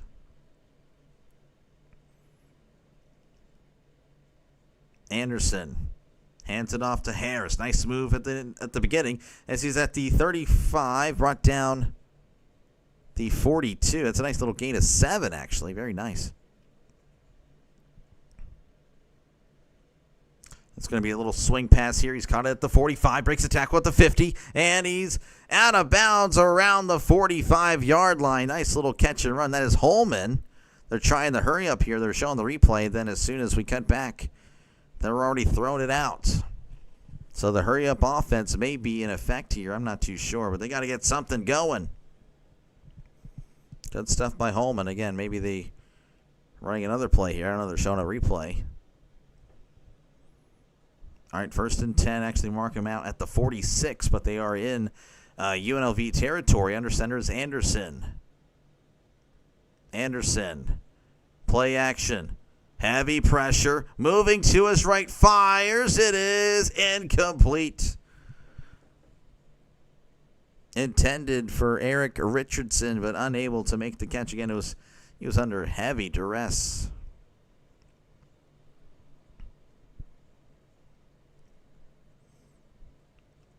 Second and 10 coming up for the Cowboys.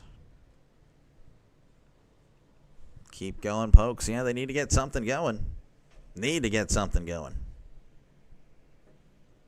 Anderson 7 for 10, 48 yards. Anderson in the shotgun, trips to the left. It's a swing pass. He's at the 45 and hit at the 43. Again, not really much happening. Just a gain of 3. Then Doctor saying, let's go Rebels. And also, if you can, if there's anyone there, just let me know how the audio is. I saw that I was going in the red, but if it's not loud, then that's good. Hopefully it doesn't sound too bad on your end. 3rd and 7 in the shotgun. They need to get to the 36 for a brand new set of downs. They're at the 43. Anderson drops back, looking to his left, now to the middle. It is caught at the 40 and is immediately brought down. That was caught by Durr. That's his 3rd catch of the game. No, pardon me, 4th catch of the game. Only 7 yards. Dr. Cron saying Rebels 5-0. And it looks like they may be they're keeping the offense on the field.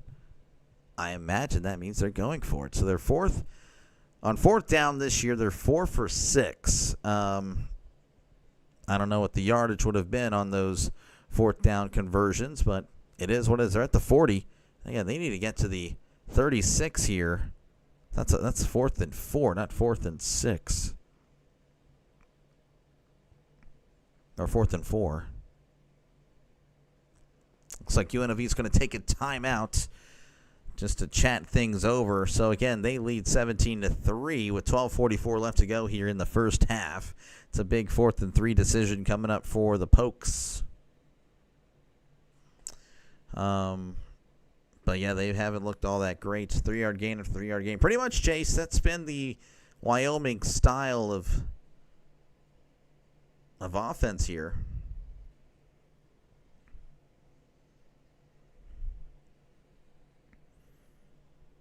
So it's going to be, again, 4th and 4. I think that's more accurate, not 4th and 3. CBS Sports Network has had problems with the yardage when it comes to down and distance. All right, 4th and 4. Again, they need to get to the 36 for a brand new set of downs. They are at the 40. They're going right to left on your YouTube screen. Anderson in the shotgun. Anderson drops back, looking over the middle. Fires. It is incomplete. Oh, pass intended for the tight end, but nothing doing. The Rebels will take over. The Wyoming coach is pretty furious that there was no flag there. Oh, I can see why on the replay. It looks like Joseph tackled the guy before the ball got there. Wow. Well, UNLV takes over after the no call. 17-3, Utah over Wyoming. Do you think the offensive struggles are play calling or player performance? I don't know. I'm not really Anderson. I don't know. Anderson doesn't really impress me, to be honest with you. I don't know. I don't know if that's fair or not. I don't know if Anderson's that good. I don't know. That's a tough one, Chase. That is a tough one, but I don't know. Play calling, I mean, would I have liked to see a more commit to the run game? Yeah, but it really hasn't worked for the most part. Go look at some stats here. Harris, again, that's your main guy. He's 4 for 8. And keep in mind, one of those rushes went for 7 yards. Kelman 1 for 6. I mean, that's nice. Anderson 2 for, they include, I don't know, has he been sacked? I can't remember. Then to block 1 for 12. I don't know. I mean, I think that was like a end around, if I recall. Maybe I'm wrong there, but I don't know. I don't know. I don't know if Anderson's the guy, just based on what I've seen from Wyoming. But I could be wrong. Bring in Sims. Not familiar with Sims, but that might be the backup guy. I'm not too sure. Yeah, I agree with you. 100% he did the same things last year, and there hasn't been any improvement whatsoever. Well, if you guys, you guys would know a lot more than I do, then yeah. But to me, I mean, again, 9 for 13, that sounds good. Only 54 yards. That's not good. That's only 4 yards an attempt, and he's not rushing. He's throwing. So that's just not, that is not something that is good. That's not going to win you a lot of games. But I don't know. I mean, I don't know if Sims is the backup. I don't know how much better Anderson is than Sims according to the coaches, but I don't know. I mean, maybe a change of pace, just changing it up would be better. Just got away with the DPI. He attacked the ball, and the defense got it. I completely agree. I thought he got there first based on the replay. Huge improvement with UNLV. Okay, Dr. Cron. Okay. All right, well, it's going to be 1st and 10 for the Rebels. They're showing off this stuff. I can see the players in formation. Thank you. In the shotgun is Calandria, as he's going to option it out to the running back. He's at the 40, the 45, and brought down at the 47. That is Jaden Thomas with the 7-yard gun. Like to see Sims or Drury come in at some point. I'd love for Wyoming to commit to the run. Yes, I think that's what really needs to happen for Wyoming. What's up, Ash? How's it going? Good to see you. UNLV needs to get a touchdown here. Put down in Wyoming's fine. Yeah, I feel like that's if they score here at all, I think Wyoming might be discouraged as there's going to be a rollout and tosses it here. Oh, and he hurdles the guy at the 50 and brought down at the 46. Oh, UNLV just trying to embarrass Wyoming. That was Jaden Bradley hurdling a guy. It's a catch of 7 yards.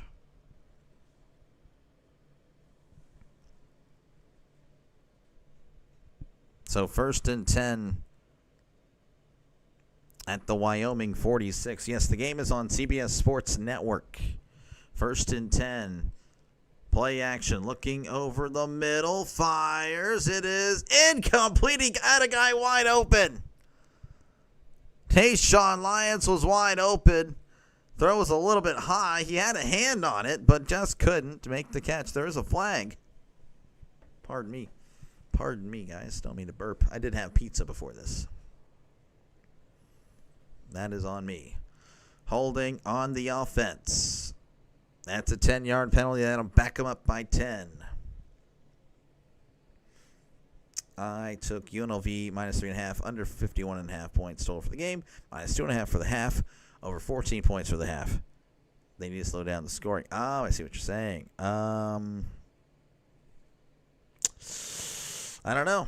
JS, not trending in that direction for you. I'm sorry. We'll see, though. It's going to be first and 20. He's going to hand it off up the middle, and he's not going to find much. He's still moving the feet, though. That is Thomas on the carry. It's a gain of about 4. I'm going to say 3 there on the site. But yeah, folks, again, I mentioned before, if you guys do have CBS Sports Network, feel free to watch the game there. I mean, again, I'm just the alternative. So yeah, and I won't be offended if you'd rather watch the game. I would watch the game. I'd rather watch the game myself. That's what I'm doing. I'm just doing this. 2nd and 17 in the shotgun. 2 receivers left, 2 to the right. Calandria jumps back, looking over the middle. He might take off. Shovel pass. Oh, it's batted down. That was a dangerous decision. Johnson was all over, and that could have went the other way. Calandria hitting on the Wyoming cheerleaders. You better calm down a little bit, because that would have been a disaster.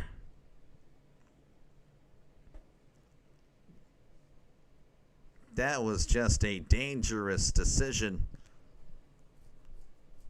I think UNLV might be playing a little too confident right now, and that could come back to bite them. 3rd and 17. They're at the 47. As looks like they're going to hand it off up the middle, and he's not going to get much. That's a gain of 4. That was Lee, Kavion Lee, on the carry.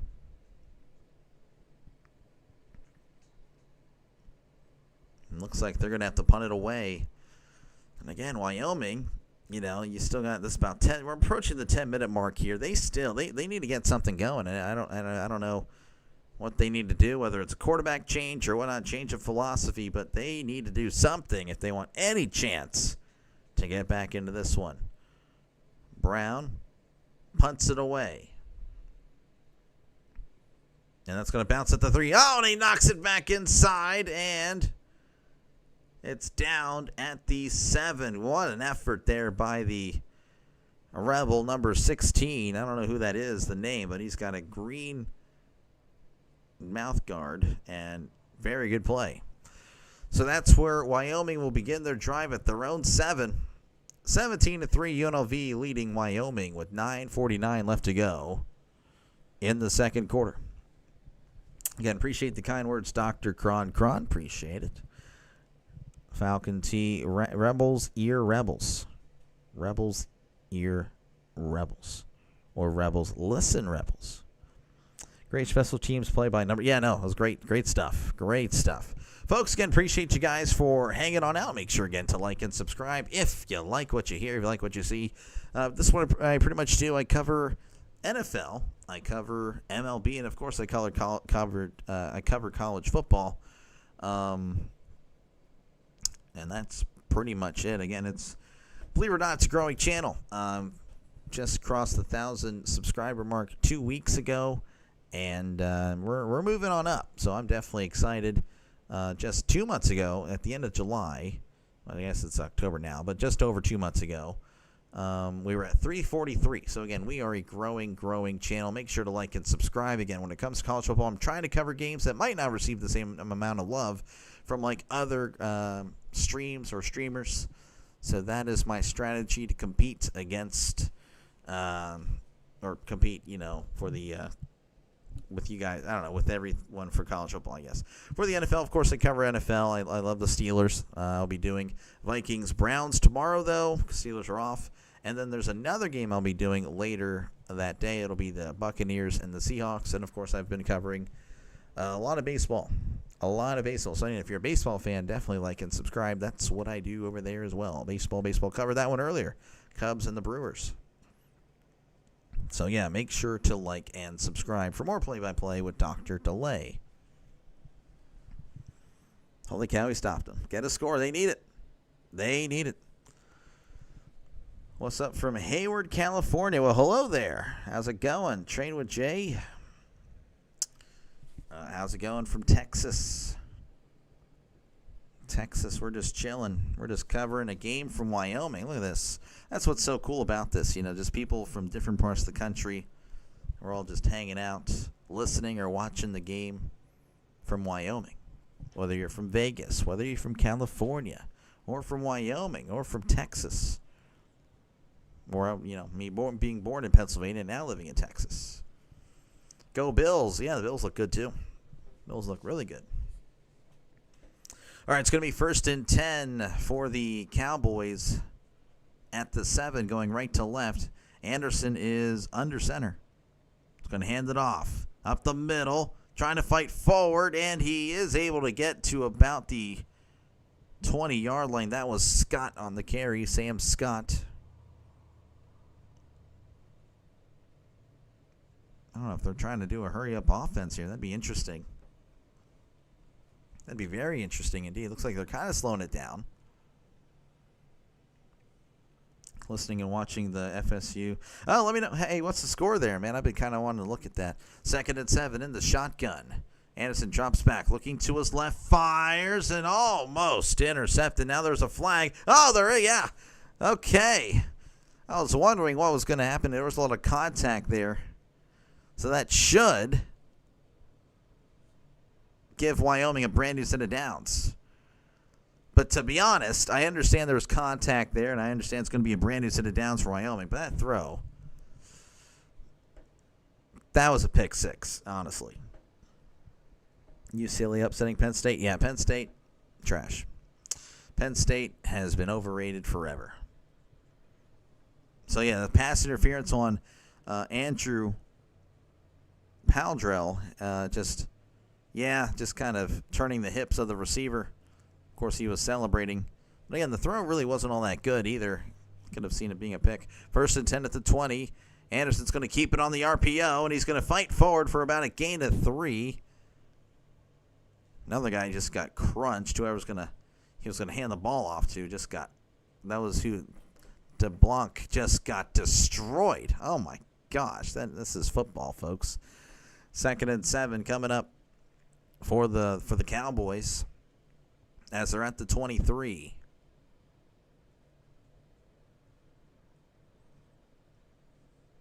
Anderson under center. Drops back, looking to his left. Heavy pressure. Moving. It's just going to throw it away. And now it's 3rd and long for Wyoming. They need to score or their coach will be banished to Hoboken, New Jersey. Okay. 3-0 FSU, Miami inside the red zone. Okay. They're driving then. That was not DPI. I don't know. I thought it was. I'm a firm Anderson non-believer. Okay. Can't stand in front of the most overrated head coach. I agree. It's just not working at Penn State. Anderson drops back in the shotgun, moving to his right. Fires. It is caught. Did he make that catch? Oh, and they're going to say incomplete. But there is a flag down.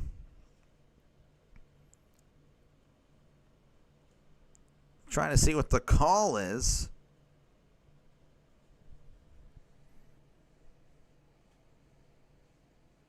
Catherine loves it. We love it indeed. Catherine, family member of football player here for the UNLV. There's going to be offsides on UNLV and now holding on Wyoming. Penalties will offset, and they're going to replay 3rd down. So that might be a lifesaver for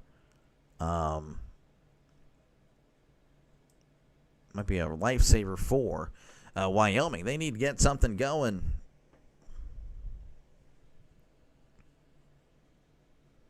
So 3rd and 7 again. They're at the 23. They need to get to the 30 for a brand new set of downs. In the shotgun is Anderson. Drops back. Looking over the middle. Fires. It is caught at the 34-yard line. Immediately brought down. But, of course, he will have the first down. That was DeBlanc with the catch. Dion DeBlanc with a 11-yard catch. Anderson hurrying it up. throws, but there's a flag. They may have not been sent. Again, they were trying to hurry up there, and I don't know if they were set.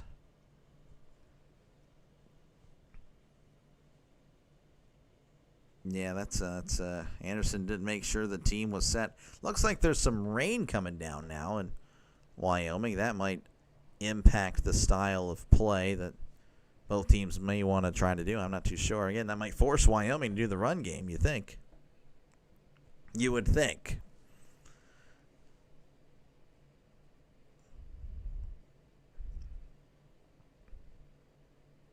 So, again, there's a flag. 2 fouls. 1 by each team. False start. Not all 11 players will say. After the play, unsportsmanlike against number 30. Interesting. So, again, it's going to be first down. I don't know what number 30 was doing. I'd like to see the replay on it. Like, what was he doing? I mean, after the penalty. I mean, it's not like. So, again, as soon as they got to the line, they snapped it. Then the flag was thrown. So, it's going to be false start. And then something else may have happened. Mullen's looking around like, what happened? Well, that's going to move the ball at the 44. So, another 10 yards there for Wyoming. In the shotgun is Anderson. Anderson drops back, looking over the middle, fires down the right side. It is tipped and incomplete. Number 5 on the coverage, and then he does the thumbs down. Pass intended for Brantley, Bryson Brantley. Chase says yippee, but also boo. Now yippee again, but I might hear another boo soon after the incomplete pass. So 2nd and 10 for Wyoming. Ball at the 44. It says the 49 on here. I have no idea why. Anderson drops back, looking to his right. Now to his left, fires over the middle. It's incomplete. Oh! They're going to say, okay, Scott with a nice attempt there, but no, never mind. Pass was intended. It was knocked away. Then Scott kind of trying to do like a Franco Harris type of thing, but they're going to say it hit the turf here. Yeah, no, they hit the turf. Good try, though. All right, 3rd and 10 now for the Cowboys. Anderson is in the shotgun. They need to get to the other 44. No, 46 for a Brandy sent it down, so they're at the 44. Anderson drops back, looking over the middle, fires. It is incomplete, just sails it over everybody. And that is going to force another Wyoming punt. It's just not working out right now for the Wyoming Cowboys. Anderson, 10 for 18, 65 yards. That is just not going to win you many games, folks. Not saying it's all on him. Now, I have noticed another thing is that there are times when Anderson is kind of moving around, trying to find something free, and no receivers are getting open as that one's almost blocked again. Bouncing at the 15, rolling at the 12. That's where UNLV will begin their drive at the 12. Dr. Cron, let's go Rebels, Chase, boo. The real Daryl. Those were some bad play calls by Wyoming. It's just not working out right now. Again, Anderson, not that great. Now, the receivers aren't doing a good job getting open. I will say that as well. I will be honest with that. I'm not anti-Anderson. I'm just saying Anderson just it's tough. It's tough. Folks, again, appreciate you guys for hanging out. Make sure, again, to like and subscribe for more play-by-play with Dr. Lay. Looks like Anderson's too stiff. Yeah, that's a good way to put it, Cron. I agree. All right, let's check out some scores from across MLB and some college football as well during this commercial break. Again, Coffee Beans, Eduardo Hernandez, Sorry Cat, and Hammer are the scoreboard sponsors. Again, thank you very much, you two. You guys have been awesome. Anybody ever been to Laramie? It is dry and a boring campus. You blink and you miss it. I don't know. Seems me. I kind of like the I don't know. Me, myself, I would like a quiet type of place. That's just me. I never went to college. I mean, I took college classes in high school. I never actually went to college. But that's very far from me anyway, and I wouldn't be able to go there regardless. But it seems neat. Seems neat. I don't know if I get over being called a cowboy, though. I kind of do not like the Dallas Cowboys. So, just because of that alone, that'd be pretty tough for me. They have a Panda Express at Chick-fil-A. Chick-fil-A, that's good enough for me. All right, Texas Tech 22, Houston 3. Let's see here. Florida Atlantic 17, Rice 7, Ohio State 14, Minnesota 3. Miami leading 7-3 over Florida State at the end of the first quarter. Mississippi State up 3-0 on A&M, though A&M has 4th and goal at the Mississippi State 1. That's interesting. Colorado leading 7-0 over TCU. UCF leading 17-7 over Kansas. And then Memphis and Tulsa. Memphis leading 7-0. Old Dominion, by the way, up over Coastal Carolina 44-0. Jeez, huh? All right, we're back. And again, UNLV looking to kind of put this one out of reach. If they tack on a field goal, it'll be a 3-score game. And things would be trending the wrong way for Wyoming to begin conference play. Showing the Laramie area. It kind of looks very nice. 1st and 10 for the Rebels. Again, they'll have the ball at their own 12 going left to right on your YouTube screen. He's going to hand it off up the middle, trying to find something, but he can only find a bunch of Cowboys. As he may have gone back to the line of scrimmage. That was Kevion Lee on the carry. Nothing happening there. Calandry hasn't really had to do much. He's 4 for 8, 48 yards. Is it snowing or raining? I think it's raining now. I don't think it's snowing anymore. It snows on the field, but I don't think it's snowing. 2nd and 10. Drops back. He's going to take off and run. Trying to break free, but he cannot. That's a sack. Trying to break free, but Eller brought him down. That's a loss of 4. Now it's 3rd and 14 for the Rebels. Play action. It looks like he made up his mind immediately that he was going to take off and run. Not a good decision by Calandry. I don't know if that was the design or not, but that was just, I doubt it. I mean, there's no way you do play action and then you take off and run. There's no way. I've never seen that before. 3rd and 14. Calandry trying to get some people in set. I don't know if they're going to get this off. No, it's not going to happen. He gets it off, and now there's a flag. Yeah, there was nobody. There's nobody ready there. So that's going to be half the distance. It's going to be 3rd and 18 now from the 4.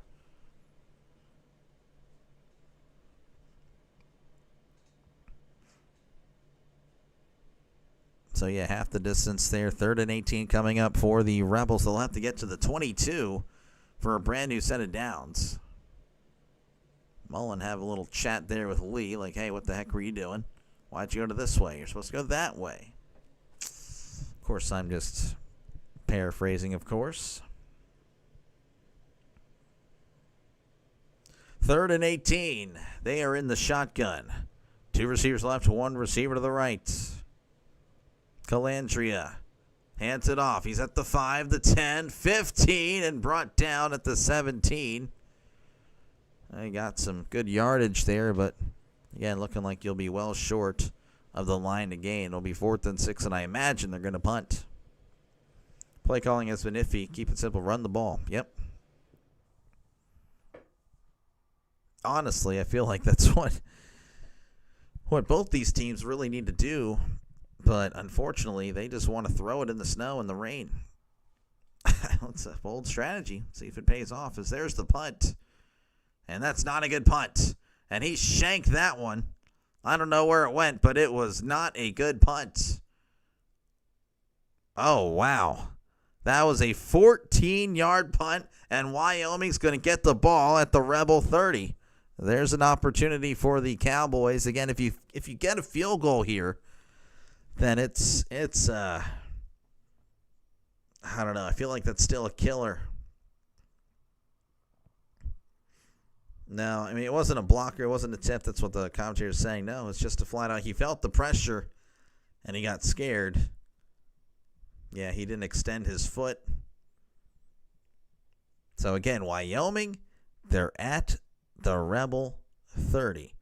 The commentators are saying that they need to keep it on the ground. Will it actually happen here? Anderson drops back to pass.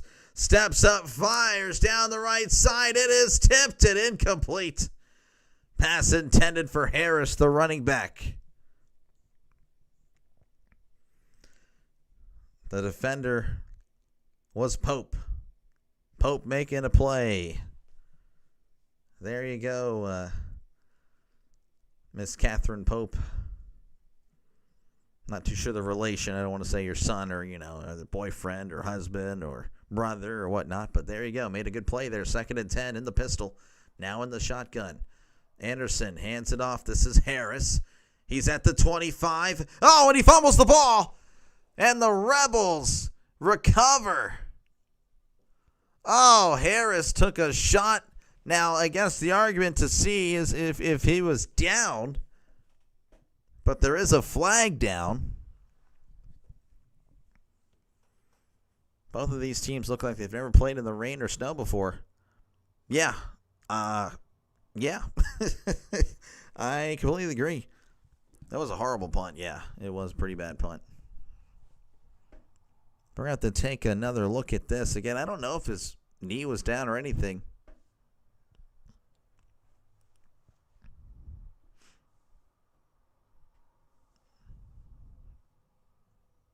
So let's see what we have here.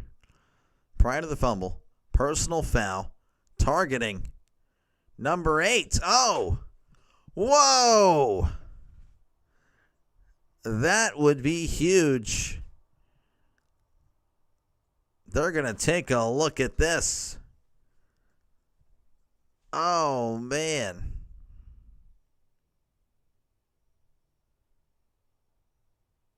Oh, that should be on number 6, not number 8. Yeah, number 6, not 8. I think the ball is coming out before he... Yeah, no, that ball is definitely coming out. He did lead with the crown of the helmet. Now, this is the new rules of football. Am I a fan of it? No. All I'm going to say is if you do like it, that's fine.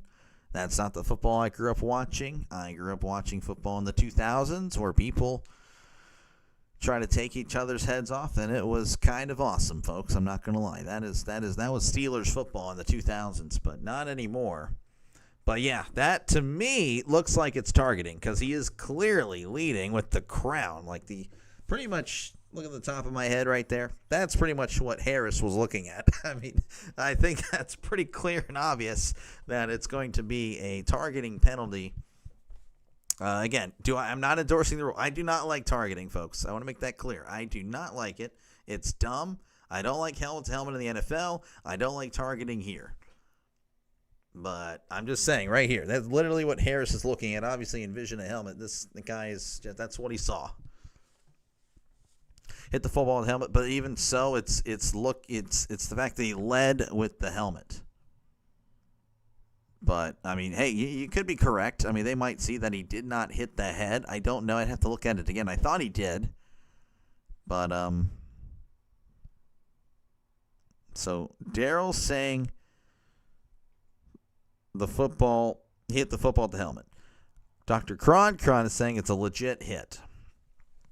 And again, I completely agree, by the way. Both of those statements are true. But I also, based on what I have interpreted with the rules of today, that will be a penalty. And he actually might be gone. So this is interesting, folks. Let's go ahead and look at the replay. I will. Oh, yeah, he definitely hit the face first. I mean, that to me is going to be a... Oh, yeah, I think that's going to be I think he's out of there. Mumu bin Wahad was the one that delivered the hit there.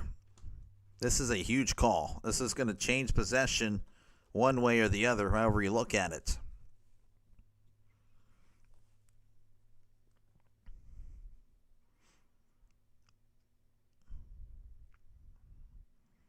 After further review, the ruling on targeting cannot be confirmed. Cannot be confirmed. Okay.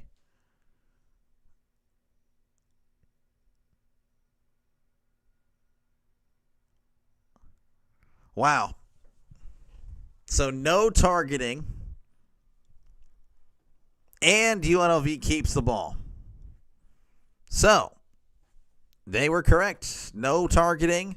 UNLV keeps the ball, and that is a huge call and kind of devastating for Wyoming, as Stepp has the Wyoming money line, but unfortunately it's not looking good.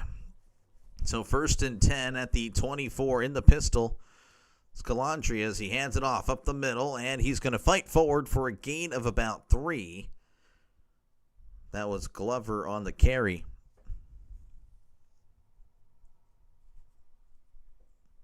You know, if it wasn't intentional, remember? Yeah, no, again, like I said, I don't really like targeting. I think it's dumb. I think referees, it changes the game. But yeah, no, I mean, I don't know. Based on what I've seen in the past, I thought that would have been 2nd and 7. Ball at the 27. Calandri in the pistol, trips to the right, tight end in tight to the left. Hands it off up the middle. This is Glover, and he's trying to find something. He really can't find anything as he finds the Cowboys' defensive line. So I think he just got back to the line of scrimmage. 3rd and 7 again.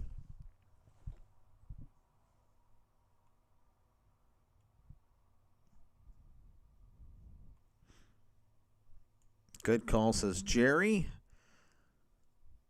Falcon T is all about the Rebels and listening.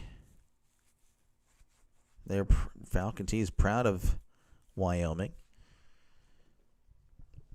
3rd and 7. They need to get to the 34 for a brand new send it down. Calandria jumps back, looking to his left, fires down the left side. It is caught, but the ball comes at the end, and they're going to say it's incomplete. Initially had it, but the ball at the end comes loose. And after that, it's all going to be a 3 and out. Oh, high points again. Good stuff there. Oh, yes, the ball coming loose there on the sideline. But good stuff. Who was this? Bradley, Jaden Bradley. Good, great job to high point it. That's good stuff. You like to see that. But was unable to maintain possession. So it looks like UNLV will punt. And he's going to run and punt it. Oh, man. Punted and fielded at he didn't. He let it bounce at the 20. That might be a mistake. Oh, man, that is a huge mistake. I don't know what in the world he was thinking. He had a clear return at the 20, but then he let it bounce, and now it's going to be down at the 3. Oh, my goodness. So Brown, the punter of UNLV, redeems himself after that terrible punt earlier. Oh, that is such a mistake by the Wyoming returner, honestly. I don't know what in the world he was doing. Apparently there's a penalty on Wyoming, so now it's going to be pretty much to the 1. The 1.5 yard line. I don't know what in the world. Well, Wyoming's going to have to go the entire distance of the field. In 3 minutes. Again, I don't know what the block was doing.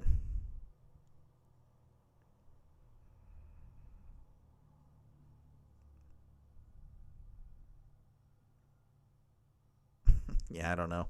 I don't know what he was doing. I don't know if you guys are watching the game. Let me know if I missed anything there. But, yeah, 1st and 10 at the 1. Anderson is under center.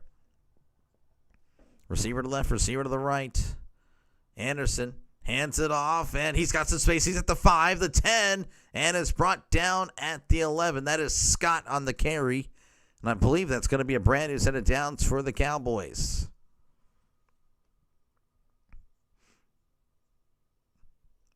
That is what Wyoming needed. That was a little scary there. All right, 1st and 10 at the 11. Anderson is in the shotgun. 2 receivers left, 2 to the right. Sending a man in motion. Anderson hands it off up the middle. He's at the 15, and is brought down at the 18. That is Scott again. That's a gain of 7. So that's a nice run again. They're trying to hurry it up here, it looks like. Hands it off to Scott again. He's across the 20 and is brought down at the 22-yard line. That's a first down for the Cowboys. They're moving. Ohio State up 21-3, saying 44-yard touchdown pass to Tate. 1st and 10 in the shotgun. 2 receivers left, 1 receiver to the right. Anderson drops back, looking over the middle, steps up, checks it down. What a catch by the receiver, number 13. The throw was not very good, to be honest with you. I mean, that was just, he was right in front of him. He tries to airmail it. But a good catch by Chris Durr Jr. So, 2-minute warning, UNLV 17, Wyoming 3. Just had to call timeout. Yeah. Ohio State. Okay, I got it. Yeah, Ohio State. I don't know. Ohio State fans will always let you know how good their team is. That's why I always pull for them to. That's why I always pull for them to have a downfall. That's how it is. Again, appreciate you stopping by. Of course, the Ultimate Sports Network. Ohio State beating up Minnesota. Yeah. Well, I mean, you should. You should beat up Minnesota. All right, again, we'll check out some scores across college football as we're at the 2-minute warning. Again, appreciate you guys for hanging out. Make sure again to like and subscribe if you haven't done so already. Of course, a shout out to the scoreboard sponsors, Coffee Beans and Eduardo Hernandez, Sorry Cat and Hammer. Appreciate you guys so much for your support. Texas Tech 25, Houston 3. That is happening. That's still in the first half. Troy leading South Alabama 14-10. Florida Atlantic 17, Rice 3. Ohio State 21, Minnesota 3. Miami leading 14-3 over Florida State. Mississippi State up 3-0 on Texas A&M. Colorado leading 7-0 on TCU. UCF 17, Kansas 7. Memphis 14, Tulsa nothing. Final scores from earlier: Oklahoma 44-0 over Kent State. They just do it differently in the SEC, I guess. That's just how they do. Again, they just have to pick on Kent State. UCLA over Penn State, 42-37. Florida over Texas, 29-21. Alabama over Vanderbilt, 30-14. Georgia over Kentucky, 35-14. Cincinnati, 38. Iowa State, 30. Michigan, 24. Wisconsin, 10. Notre Dame, 28. Boise State, 7. Illinois, 43. Purdue, 27. Virginia, 30. Louisville, 27. Pitt over Boston College, 48-7. Clemson over North Carolina, 38-10. Baylor, 35. Kansas State, 34. Let's see if there's anything else returning action here. Arizona over Oklahoma State, 41-13. And Appalachian State, 27. Oregon State, 23. Nothing else on the West Coast. All right, we're back. Again, it's going to be a brand new set of downs. Actually, no, it's not. I'm going to say actually could make the catch. Never mind. Again, that throw was pretty high, so I guess, yeah, they ruled it incomplete. So it's 2nd and 10. 2nd and 10 for Wyoming here. That was a killer. Again, the throw was just, I don't know. It is what it is. Anderson in the pistol. 2 receivers to the right, 1 receiver to the left.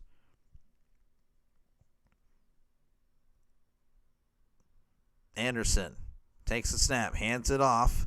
Down the right side, he can't go out of bounds. He tries to stay in bounds. Good stuff there by the running back there of Wyoming, as he doesn't get much, but he, again, keeps the clock moving. UNLV with 2 timeouts. Surprising that they're not going to call a timeout here, because it's going to be 3rd and 10 for Wyoming. Clearing the snow off the field. I actually like the snow on the field myself. It isn't snowing anymore, though, but I don't know. I just like that. 3rd and 10. Anderson is in the pistol. 2 receivers left, 1 receiver to the right. Anderson hands it off. He's at the 20, the 25, and Scott is brought down at the 27, and that is going to be a timeout, UNLV. Yes, there it is. So, again, I imagine Wyoming will punt, and UNLV will have about 55 seconds with one timeout left. Falcon T with the ear again. Falcon T used the ear emoji a lot. That's okay, though. It's only fun to play in the snow when you aren't losing. Yeah, that's fair. That is fair. When you aren't losing, that is fair.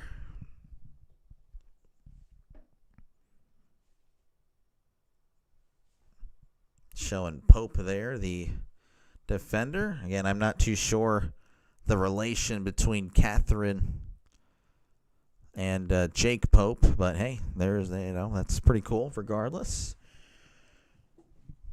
Dr. Cron with all the rebels, let's go. 4th and 6, and again, they're going to punt it away.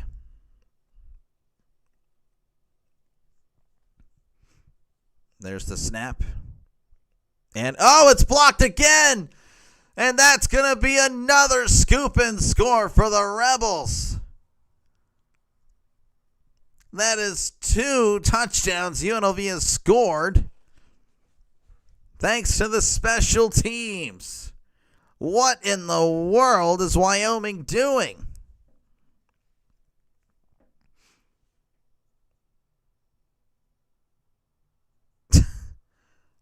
They have 3 guys back there, and they're not even doing anything. That is unbelievable. That is actually insane. I feel so bad for the Wyoming fans. This is just terrible football. The extra point is up. The extra point is good. What in the world? You have all those guys back there, and they're just like watching him. He literally put his hand on his shoulder. Like, there you go. All right, it's just security check through. It's like, that guy, you've seen the meme.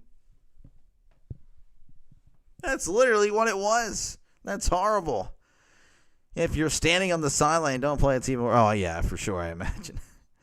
Jerry loves it. Doctor loves it. Chase is not loving it. He has some angry faces there. I mean, Falcon T again with the ears. He loves the ears. Cron, let's go. Again, this is some just not good football by Wyoming. And, I feel bad. Obviously, I have a lot more of the Wyoming subscribers because of the Wyoming-Utah game. But, it's not good. This is not good. It's 24-3, and Wyoming looks like they just don't want to play. I mean, I don't know what in the world, Chase. I have no words.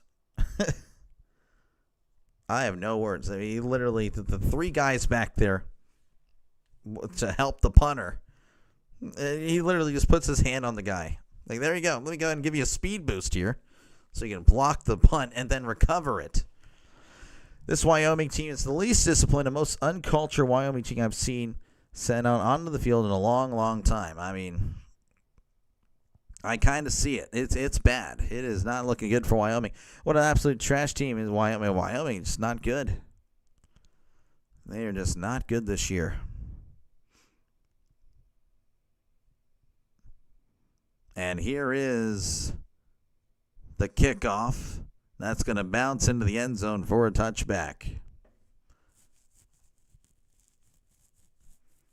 Cron again, very happy about the Rebels. Falcon says he can't hear me. I mean, is my audio bad? This is how an undefeated team plays coming from the desert heat. Yeah, apparently. They've made themselves at home here in the snow. So, Wyoming, again, they'll have the ball at the 25 with just a minute left to go in the half. Looking to try to get something here. Anderson drops back, looking to his left. Fires. No, pump fakes. Now he's going to check it down. It's caught by Scott. He's at the 30. Trying to get out of bounds. He cannot. As he's tackled at the 34. So he didn't even get the first down. They're going to have to hurry. They're going to have to hurry. They're going to have to hurry. They're going to have to hurry. They're not hurrying, folks. This is actually very disappointing. They are now lined up. All this for 9 yards. Anderson drops back, looking over the middle. Taking off to his left, fires. It's batted, and it is almost intercepted. Oh, my goodness. And now it's 3rd and 1. I grew up in Kansas City, Missouri, and played my high school ball there. The second half of the season was not fun at times. Ended up committing and attending college in California. Oh, that's pretty cool. That's pretty cool, man. Falcon T now. Hear me now. Rebels, Rebels, or Rebels. Dr. Cron wants a third punt block. Might as well. Third time's the charm. 3rd and 1. Hands it off to Scott, trying to get the first down, and he does. Of course, that really made no sense with 3rd time's the charm thing because, anyway, it is what it is. Maybe for Wyoming, UNLV blocks the punt, then Wyoming recovers and takes, I don't know. There is a holding call on Wyoming. That's going to back them up, so it's not a first down. It's 3rd and 11 now for Wyoming. That is on Walsh. He can't believe it. Almost intercepted. Yeah, no, it was.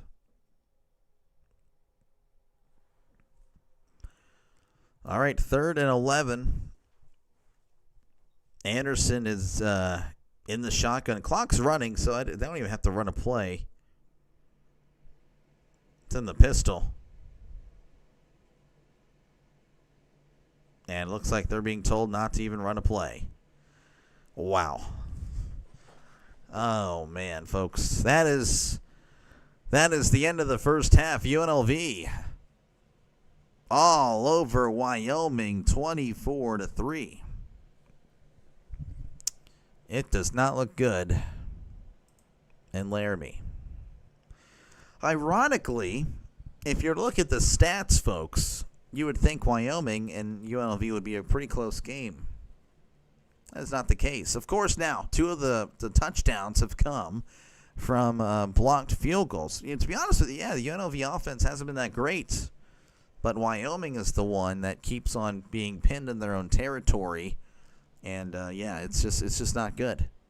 It is not good, folks. But, yeah, that is your halftime score, 24-3. I, of course, will chill here for about, 15 minutes. And then, of course, we'll be back onto the field.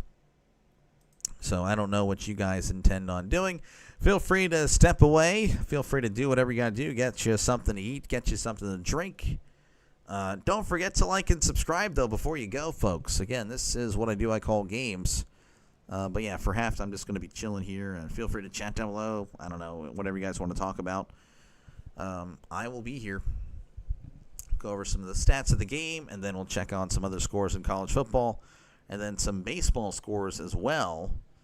Because why not? So, for UNLV, their passing has been Anthony Colandrea, who's 4 for 9, 48 yards. Rushing, Jaden Thomas, 6 carries, 57 yards. Kevon Lee, 4 carries for 11 yards and a touchdown. Jalen Glover, 3 for 5. And then Colandrea, 4 for -6. Receiving, only 2 guys with catches here. Bradley, 3 for 41, and Earl, 1 for 7. And then 4 tackles and all that. Jake Pope, again, shout out Jake Pope, Catherine Pope. I don't know if Catherine's still here. 4 tackles for him, 1 tackle for a loss, and 1 pass deflected. And then Joseph, a tackle for a loss and a pass deflected there. Paldrell, 1 pass deflected there, and Keys, 1 pass deflected. And, of course, Bradley and McGee with 2 touchdowns because, of course, the punt blocks. But yeah, it's been all UNLV. Viella. I don't know. Viella. That might be Viella. Ramon Viella. He has 1 for 1. And, all right, for the Wyoming side, Caden Anderson, 11 for 22, 74 yards. Just not good. Let's see. Rebels come back strong next half. Yeah, probably. I'm hoping the Broncos put on a better showing against Philly than the Pokes are tonight. Yeah. We'll see. I don't know. The Eagles pretty good. Pretty good. You know, my Raiders will lose tomorrow because Geno, he has not been good. Yeah, Geno has not been good. All right, rushing the ball for Wyoming. Sam Scott, 5 for 29. Harris, 5 for 14. Of course, he had that fumble. DeBlanc, 1 for 12. Kelman, 2 for 6. Anderson, 3 for 3 on the ground. Receiving, Harris, 2 for 18. Sargent, 2 for 17. Holman, 1 for 12. DeBlanc, 1 for 11. Scott, 1 for 9. Durr Jr., 4 for 7. Again, fumbles. Anderson and Harris, they both lost one. Key stats for the Wyoming defense. Johnson has a tackle for a loss. Eller has a sack and a pass deflection. Of course, a tackle for a loss. That is a sack. Pass deflection by Grant, Johnson, and Miller. That is pretty much it. Sandvik, again, has the lone field goal. And that was kind of, I guess I should have seen at the beginning because, again, like, UNLV fumbles on the first play of the game, and Wyoming gets the ball, and they can only move a yard. And then they had to settle for 3, and that was it. That was it. As far as team stats are concerned, Wyoming at 138, UNLV at 115. Passing, of course, leading, Wyoming is leading 74 yards. UNLV at 48. Rushing, UNLV at 67. Wyoming at 64. Penalties, UNLV 5 for 43. Wyoming 4 for 26. Turnovers 2 for Wyoming, 1 for UNLV. Time of possession is with Wyoming.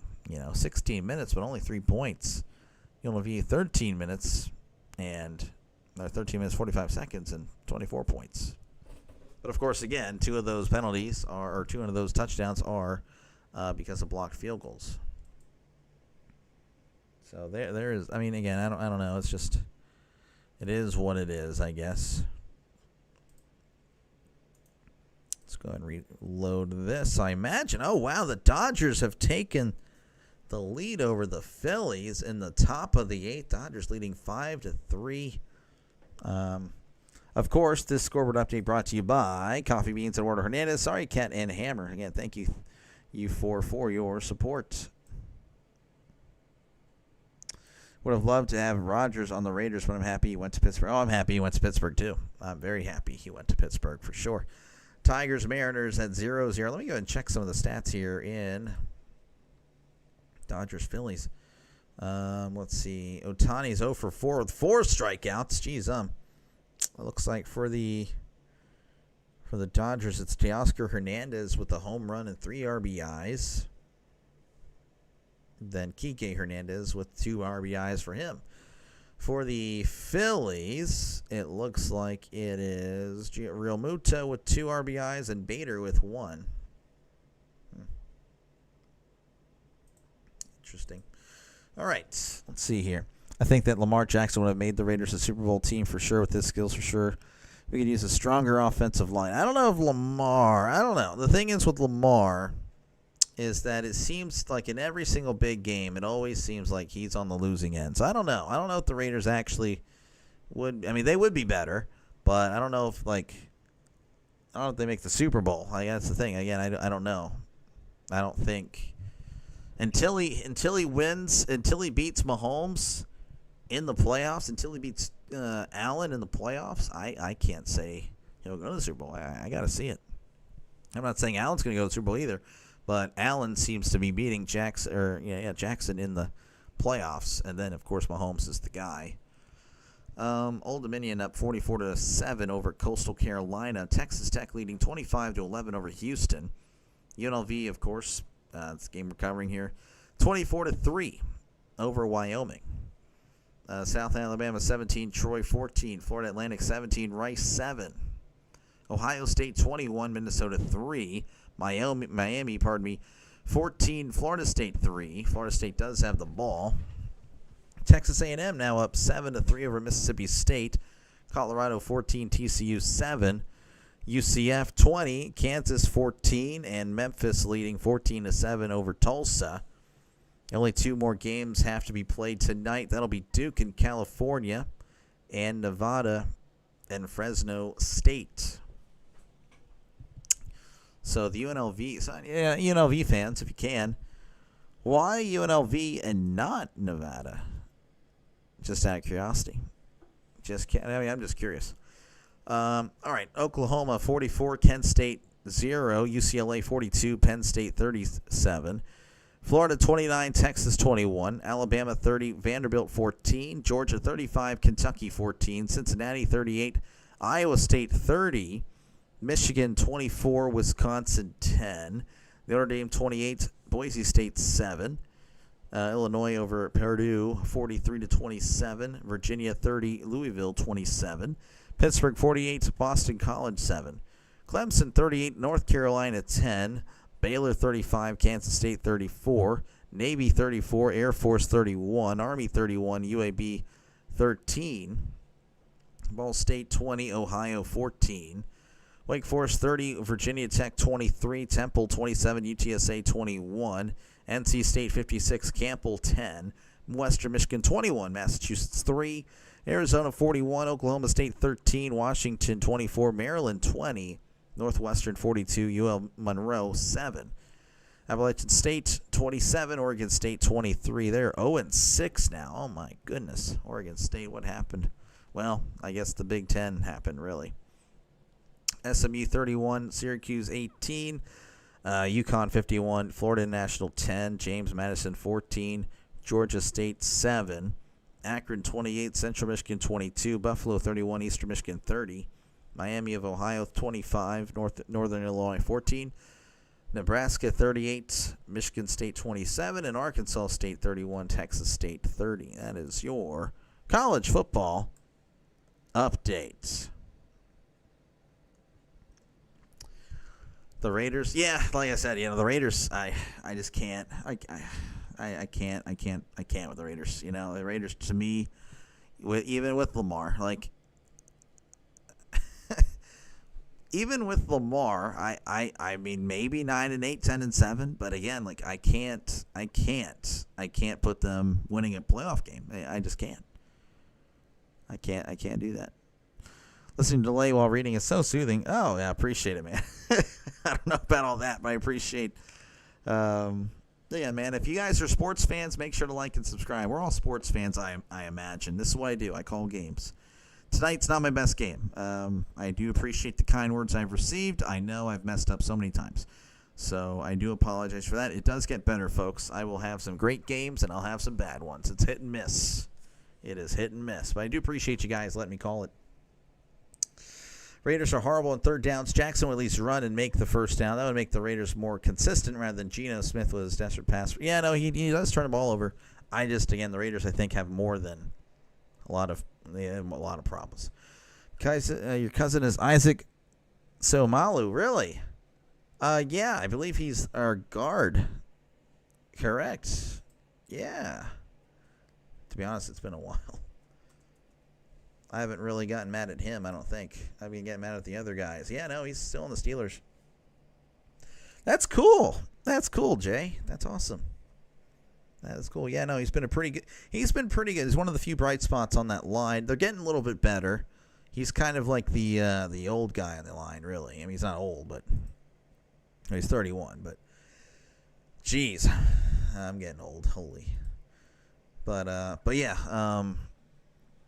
that's cool. That's cool. Yeah, no, he's good. He's a good player.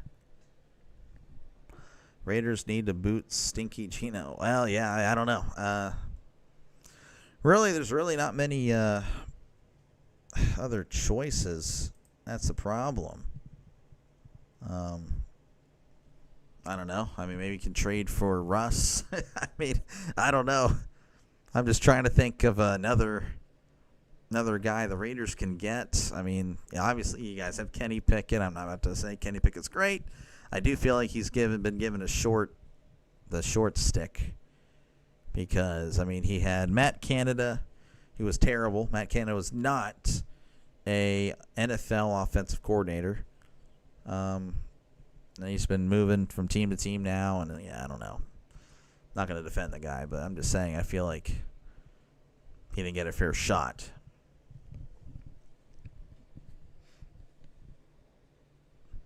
I'm a bit older, but I'm a washed-up NFL D1 college player. Played one season with the San Diego Chargers. That's still cool, man. That is cool. That is pretty neat, man. That's neat. But hey, you can say you made it. Hey, you were there. You were there. That is so cool, dude. That is pretty neat. Put 1,000. He throws 3 interceptions tomorrow. Oh, well, now that Vegas knows that, I'm talking about the betting. They might. Hey, he's not going to throw it. Perhaps I'd trade for Jameis if I was in charge of the Raiders. Yeah, Jameis. I think I actually don't like Jameis. I know that's a very everyone loves Jameis now. I think he's done a good job at PR because this guy, again, he's also had a lot of accusations. I'm not, whatever, accusations or whatnot, but I'm just saying other people get accused. Everyone hates on him. This guy gets accused, but, just because he's funny, we let it go. That's kind of my thing. It's whatever. As the player, Jameis literally, I'm not, obviously it's a kind of a lame comparison because, you look at Jameis the year before, the year after the Buccaneers had Jameis. They got Brady, then they go to the Super Bowl. That roster, he had Evans, he had Godwin. Those guys had weapons for years, and he just couldn't get at the playoffs. I don't know. Jameis, to me, is just you're not going to win with Jameis. It might be exciting, but you're not going to win. Not going to win. Staying in the Bay Area now, working as a strength and conditioning for a local high school. That's still pretty. That's cool, man. That is so awesome. Yeah, that's pretty cool. What's your name? Kind of, if I may. You don't have to. Just so I can look you up. That's pretty neat. Yeah, again, you don't have to. That's privacy is privacy. I totally get it. I don't reveal much about myself, so. Raiders have drafted a quarterback. Yeah, I agree. I don't know what their plan is. I don't really know what their plan is, to be honest with the Raiders. The Raiders, Carroll's getting kind of older as a coach. I don't know. I guess they were trying to think that maybe Geno and Carroll could work because they worked in Seattle for a little bit. Even though it didn't really work in Seattle, I don't think they really won a playoff game together. A lot of family members who are Raiders fans. I'm a Niner fan, so you can imagine the amount of that used to be quite the thing, and it's a shame that obviously the Raiders now are in Vegas, and I miss the Oakland Raiders. I miss the San Diego Chargers. I miss the St. Louis Rams, man. To me. And I'll still accidentally say the Oakland Raiders, even the San Diego Chargers. I'll still say that every now and then. Yeah, that was quite the stuff. That was quite the rivalry back then. Doctor, look at the MSU game stats, and Chalice threw for 9. He threw 9 for 23, 85 yards, 2 picks. That guy's the GOAT, Draven. Raiders should draft Dylan Mahomes from Nebraska. Oh, hey, you know what? I could see it happening. Wouldn't that be cool? That would actually be pretty cool for the NFL. Get Raiola to play Mahomes every single year. They would. What would Chris Collinsworth do? That guy would go crazy on Sunday Night Football. Raiders, Chiefs, Sunday Night Football. Oh, Raiola, he kind of reminds me of Patrick Mahomes. Oh, yeah, it would be, you'd hear a lot of that. And I think all of us would just stare at our TV with this face. So, yeah, it'd be interesting. I'm actually kind of for it, but not for that. But I'm just saying it would be pretty neat. Los Angeles Raiders. Oh, man, that's before me. That is before my time, the Los Angeles Raiders in the 80s. think they moved in 83, 84, right? I'm so old that when my high school played in the state championship game, it was in St. Louis at the Rams old stadium, Edward Jones Dome. Yeah, that's the dome. I mean, I remember St. Louis. Oh, yeah. Oh, man, when did they move? 15, 16 or something like that? They moved to L.A. Yeah, I don't know why. L.A. I understand I'm talking to a lot of people that are probably more on the West Coast, but I don't know what's the point of moving your team to L.A. I don't see the appeal. I mean, I think the Rams were beloved in St. Louis. I think the Chargers were, I don't know if they were beloved in San Diego, but I think the San Diego fans appreciated them more than the Los Angeles fans, if that makes any sense.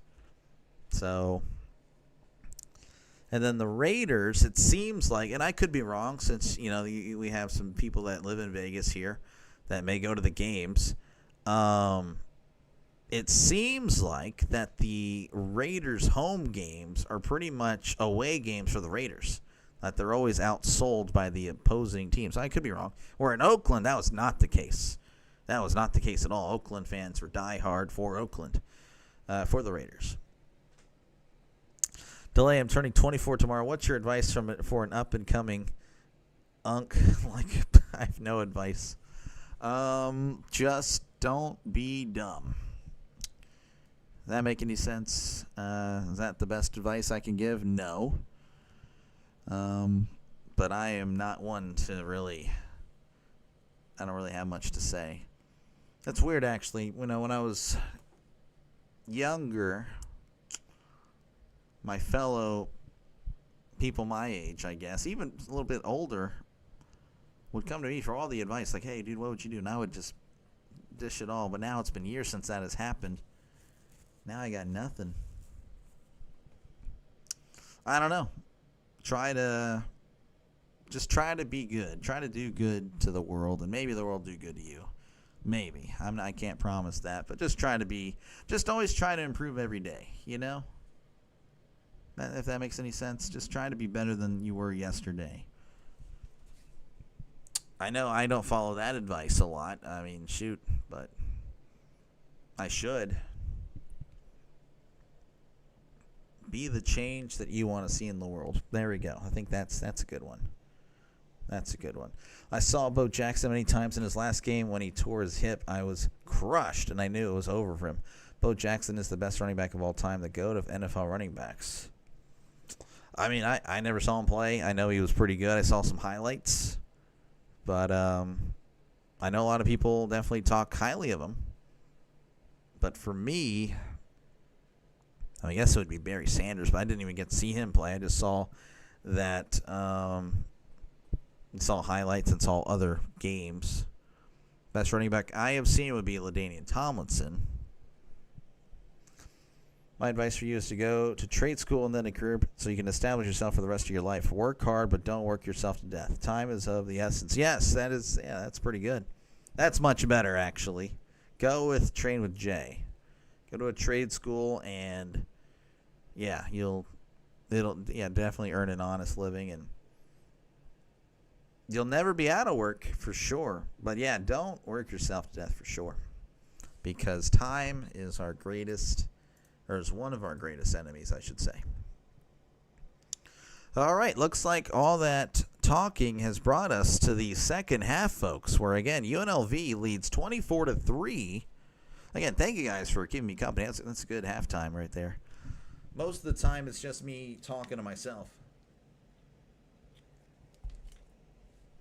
So I really appreciate you guys. You guys have been awesome. But yes, UNLV will be kicking off to Wyoming. There it is. There is the kickoff. That is booted out of the end zone yet again. So Wyoming will take over at their own 25.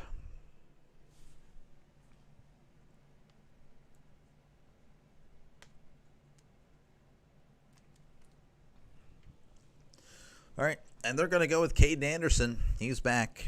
I don't know. I think I would have liked to see a quarterback change myself, but it is what it is. You're an electrician and have a journeyman's. Not familiar with what that means, so I imagine that means you just go and do what you want. First and 10. Anderson rolling to his left, fires. It is caught at the 30. Lowering the shoulder and pushed out of bounds at the 34-yard line. That's a gain of 9, and hey, that's a good gain, a good play for the first play of the second half. Showing the first half possessions. They had a lot of possessions, but not a lot of points. Field goal, punt, fumble, downs, punt, fumble, punt, half. Just absolutely not good. Second and a long one, ball at the 33 pretty much. Anderson drops back, screen. It's caught by Scott. He's at the 30. He's at the 35, the 40. Breaks the tackle at the 45. He's at the 50, the 45, 40, 35. Brought down at the 30. What a screen play there by Scott. Again, just breaking a bunch of tackles and moving into UNLV territory. Good stuff there by Scott. Again, just a little screen. But again, that was all him after that. He caught it way behind the line of scrimmage. Made some guys miss. And a good blocking, too. Good blocking, really, by the receivers. I don't know about the O-line there. Getting down the field. First and 10 at the 30. Anderson hands it off. This is Scott. Scott cuts inside. He's at the 25. Took a shot there at the 22, but he gets right back up. That's a gain of 8. And the Wyoming Pokes are moving. Here we go again. Wyoming waking up. Oh, yeah. Anderson, it's a bubble screen. Caught. He's at the 20. Still moving the feet. Brought down at the 11. He was contacted at the 20. Just kept moving his feet. Gets all the way down at the 11-yard line. That's a nice gain there. And another set of downs for the Pokes. Nice screenplay it was. Samuel Scott. Trisk going for let's go Wyoming. First and 10, ball at the 12. Anderson in the shotgun. Trips to the left, one receiver to the right. Anderson hands it off. He cuts inside of the 10, the 5, and he's in for the touchdown.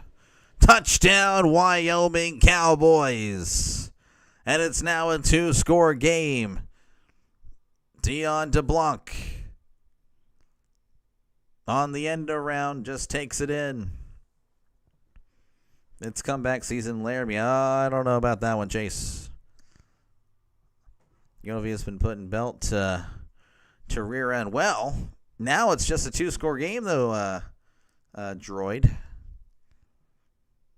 Wishful thinker. Yeah, I think it's a little too much wishful. Hey, you know what? You're only down by 2, and the extra point is up, and it's good. So look at that, 24 to 10. 24 to 10. That didn't take too much time either. That is what Wyoming needed. Why am I always rooting for the team getting bombarded? I don't know. You are allowed to look at the score before typing, Trisk. That is something that is allowed. But they're heading to commercial break. I, of course, will be right here. Folks, again, appreciate you guys for hanging out. Make sure, again, to like and subscribe if you haven't done so already. This is what I do. I call games. So, again, if you like sports, definitely like and subscribe for more play-by-play with Dr. Delay. Wyoming, that is what Mr. Ming says to his wife when she burns the rice. Okay. I predict Washington. What am I talking about? I predict Wyoming's first play of the next drive will be a pick 6 on a screen. I can actually see that. Oh, yeah, it worked. It worked a lot on that one. The screen pass, bubble screen, quick screen, everything. Halfback screen, it worked there. Let's go and run it again. Pick.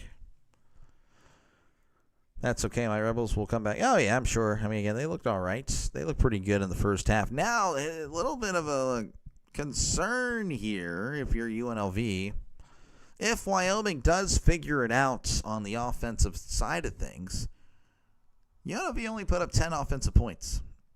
So as of now, that is an even statistic. 14, of course, of the points for UNLV came off of blocked field goals.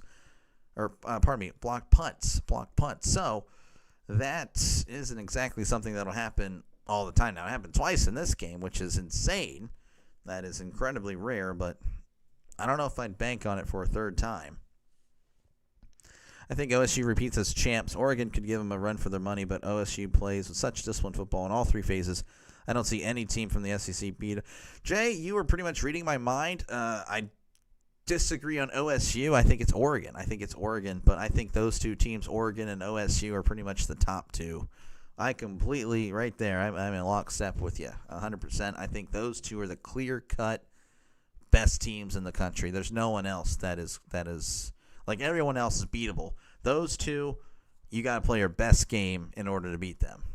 That's how I feel. Like, I feel like the other teams, you don't have to play your best game, and you can still beat them. But completely agree with OSU and Oregon, for sure.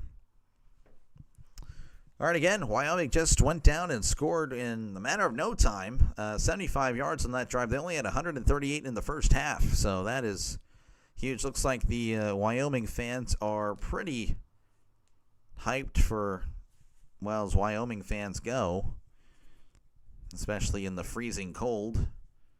It was snowing again. It was snowing before the game. All right, here is the punt. Dodgers 5, Phillies 3. Is that final? And he fields it in the end zone, and it'll be kneeled down there, so UNLV will take over at the 25.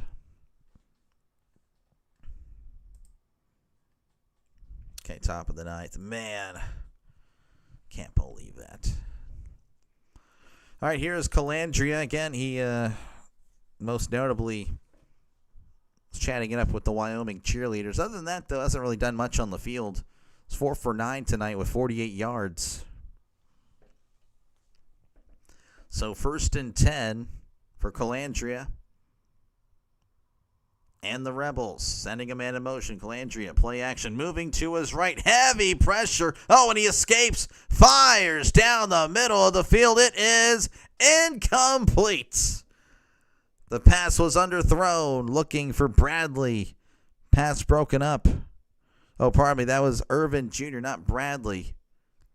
I thought it was Bradley on here, but it says Irvin Jr. there. Again, good coverage. Oh, it was Irvin Jr. Yep, Johnson on the coverage. So 2nd and 10 coming up for UNLV. Calandria in the shotgun. Calandria hands the ball off. This is Thomas, and he's able to fight forward for a gain of 4. Thomas didn't like something that the tackler Thomas did. Thomas was tackled by Thomas, and there was a lot of talking happening there. Oh my gosh, I can't speak today. What in the world's going on?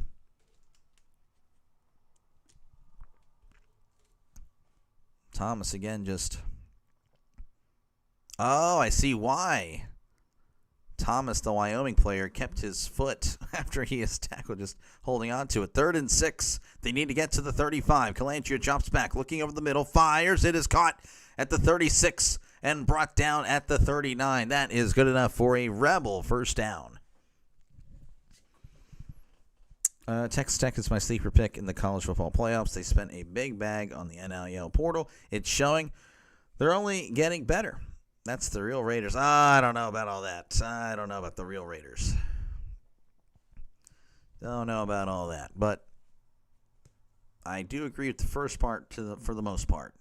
1st and 10, hands it off. This is Thomas at the 40. Oh, and he took a hit there at the 44. Yeah, he's down. And now he's going to be helped up. Oh, man. He took a hit there. It was Eller on the tackle. Jeez. Yeah, the Big 12 seems to be run by Texas Tech, at least for now. I don't know. I'd have to see more. I understand all the money they put in for sure. 2nd and 6 for the Rebels as Calandria play action. Heavy pressure, and down he goes. Sack. Play action just gave Wyoming some time there to get there to the quarterback, and he did. That was Westland with the sack. A loss of 8. Oh, man, looks like there was a lot of grabby stuff by the Cowboys in the in the secondary. A lot of grabbing there, but no flag. Again, Calandria got hit hard. This is 3rd and 14 for the Rebels. They need to get to the 50 for a brand new set of downs. Calandria, it's a screen. It's caught at the 35, and that's where he's tackled. That was Irwin Jr. on the catch. And again, not much happening. No gain on the play. And again, they're going to have to punt it away. Chase loves it. Still upset the Pac-12's gone. Me too. Pac-12, the last year that the Pac-12 existed, was so good. So good. They really destroyed a conference that was probably coming into its own as could have been up there with the SEC and Big Ten for sure. Punt is caught there by Conan, not O'Brien, at the 22. Fair caught. So that's where Wyoming takes over. And again, they just went down the field and scored. Defense held strong. Wyoming may be coming back. Yeah, very much disappointed with that. But again, the Pac-12, I think from what I understand, they weren't getting any money. Their TV deals were pretty bad. So I get it, but I mean, they should have just renegotiated deals. Kind of a bummer. Folks, again, appreciate you guys hanging out. Make sure, again, to like and subscribe if you like football, if you like baseball. This is the channel for you. NFL, college football, and MLB. For the NFL, of course, I cover the Steelers and some other games, of course. It's not just the Steelers channel. For the MLB, I cover mostly the Pittsburgh Pirates, but it's not just the Pirates. I cover other games, of course, covering the playoffs right now. Well, maybe not at this moment, but currently that is happening until the end of October. And then in college football, my strategy there is to cover games that might not be on your local television and might not receive the same amount of love as the other streamers. So that is how I plan on trying to survive in the cruel and competitive college football YouTube world. So hopefully you guys like that. Hopefully you like the style that I provide. And hopefully you like and subscribe for more play-by-play with Dr. Lay. This is what I do. I call games. And I am flirting with the idea of doing some YouTube videos, but we'll see. We'll see. It takes a lot of time to do that. And I don't have the editing skill to do that, but I'm slowly learning. So we'll see what happens. We'll see what happens. But yeah, for the most part, though, it's play-by-play. That is what I'm going to advertise.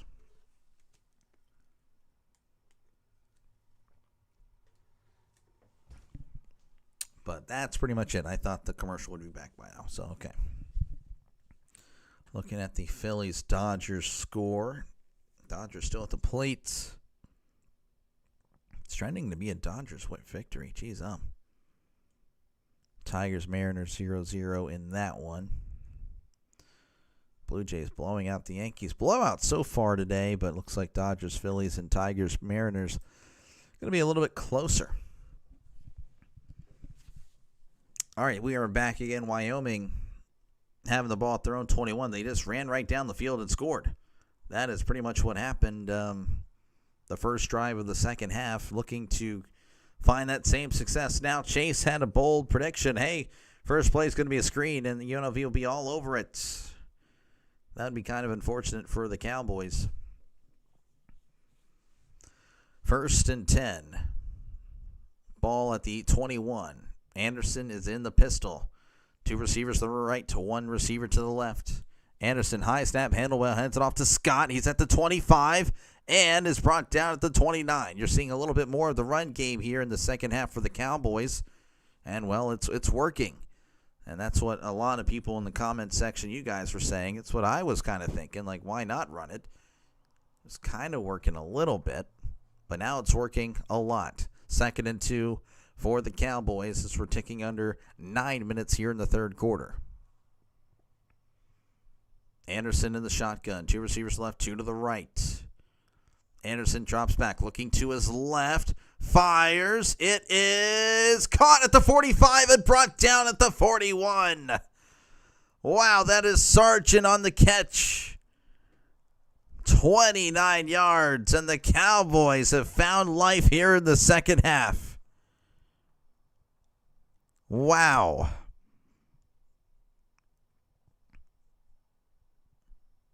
Anderson drops back, fakes the screen, fires it down the left side. It is incomplete. That was double cover. Dangerous. Pass intended for this is the old quarterback. I know this much. Svoboda. Svoboda. We'll just say Svoboda. That's what we'll do. Who let Josh Allen back on the field? I know, right? 2nd and 10 in the pistol. Ball at the 42. Anderson sending Scott in motion. Anderson. Play action. Fires. It is a high throw, but caught at the 35. Immediately hit. So, no yak there. Again, the throw was very high, but it's a completion regardless. 3rd and 2 coming up for the Cowboys. Anderson hands it off to Scott. Scott trying to fight forward. Oh, and he's not going to get it. The Rebels were all over. They were trying to hurry up, but the Rebels kind of hold strong here, and now it's 4th and 2. I don't know what they'll do. Actually, they lost a yard there. Now 4th and 3. So at the 35, they need to get to the 32 for a brand new set of downs. They might be keeping the offense on the field. This is a risky call. I get why, but if they don't get it, it's a momentum shift for sure. Anderson is in the shotgun. Anderson takes a snap, hands it off. He's got to beat him. And will he get there? I think he did. Does he get it? And he will. Marking him out at the 31.5-yard line. That was DeBlanc on the end around. Just handing it off again. There's a lot of Rebels just chasing him. I thought he wouldn't be able to get there, but using his speed. Wow, that is just pure speed there, outrunning those guys. Brand new set of downs for the Cowboys. 1st and 10 at the 31.5. We'll just say 32. Anderson under center. And looks like there's a lot of movement there. And, yeah, I think they're going to back him up 5.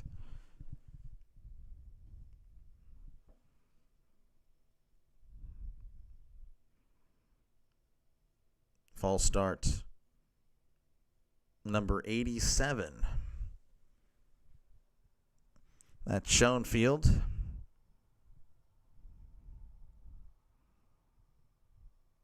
Oh, yeah. I don't know what in the world he was doing there. So 1st and 15 now for the Cowboys. Both teams have 5 penalties. 1st and 15 in the shotgun is Anderson. Trips to the left, 1 receiver to the right. They're going right to left on your YouTube screen. Anderson hands it off. Up the middle, and he can't really find much. He's still moving the feet, I'll tell you what. He wasn't going to get much, but he found about 4 or 5. So good stuff there again by the running back. I believe that's Scott on the carry, and then, of course, the O-line for pushing him forward. I'm going to say only got 3 there on the... Okay, yeah, no, he got 5. I don't know what the heck. All right, 2nd and 10, ball at the 32. That's all I'm going to keep doing. You subscribe. Thank you. You're a legend. Appreciate you, man, Falcon. Thank you very much. 2nd and 10. Anderson drops back. It's a screen. It's caught at the 35. He's at the 30, 25, 20, 15. Breaking a tackle. Still trying to move. He's at the 10. Fighting forward at the 7, the 5, 4. Brought down eventually at the 4. Oh, my goodness. He just did not want to go down. This was Taron Kelman on the screen. What a catch and run, just would not go down, breaking tackles. And it was just him versus 5 or 6 Rebels, but he himself was pushing the pile. And then the Cowboys O-line came in, and it really did some damage. They are at the 4. Wyoming slowly but surely coming back. Wow, he's getting all the water he needs on the sideline. Yeah, I don't, for sure. 1st and goal at the 4.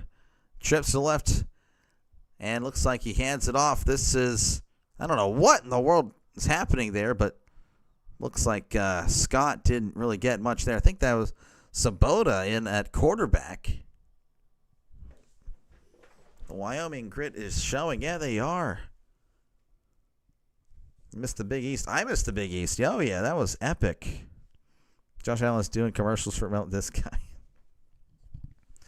2nd and goal. I don't think Sabota's going to be at quarterback this time. I saw number 86 at quarterback. I was just really confused. Anderson in the shotgun, sending a man in motion. Drops back, moving to his left, fires. It's caught by Scott. He's in! Touchdown, Wyoming Cowboys. Now I hear a bunch of whistles. I don't know if it's a penalty, and I don't think it is. No, that's a flat-out touchdown. And just like that, folks, it's a one-score game here in Laramie. Oh, there is a flag. That's what I thought. There wasn't a flag earlier. I mean, they were not saying anything, and then all of a sudden I see the flag. So hold the phone. It might still be 24-10. Anderson looking a lot better here in the first half. Of course, again, they're doing a lot more of the run, which that's how you kind of help your quarterback out. You establish a good run game. It helps the quarterback out. And everyone should know this. And if you don't know it, well, now you do. You're welcome.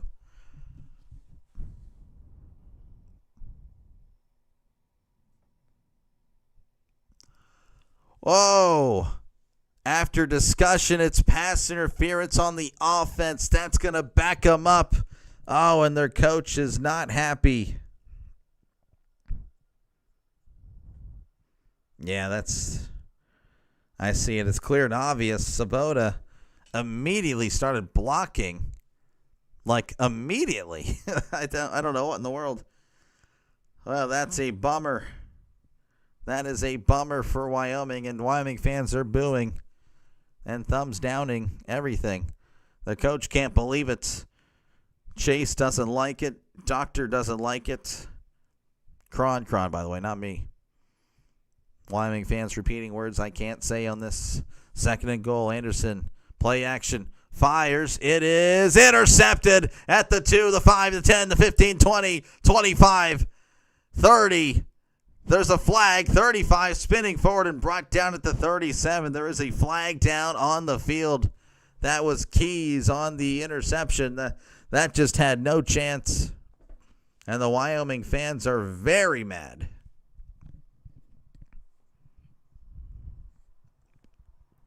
That is a killer. That is a killer indeed.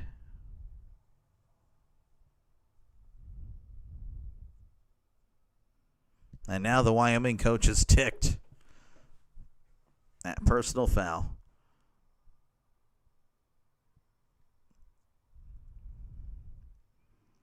Looks like it's going to be against UNLV, but it was after the interception. So the interception, of course, stands. But, man, what a momentum shift. Just throws it up again. Just no communication with the receiver and him. And UNLV will take over at their own 16.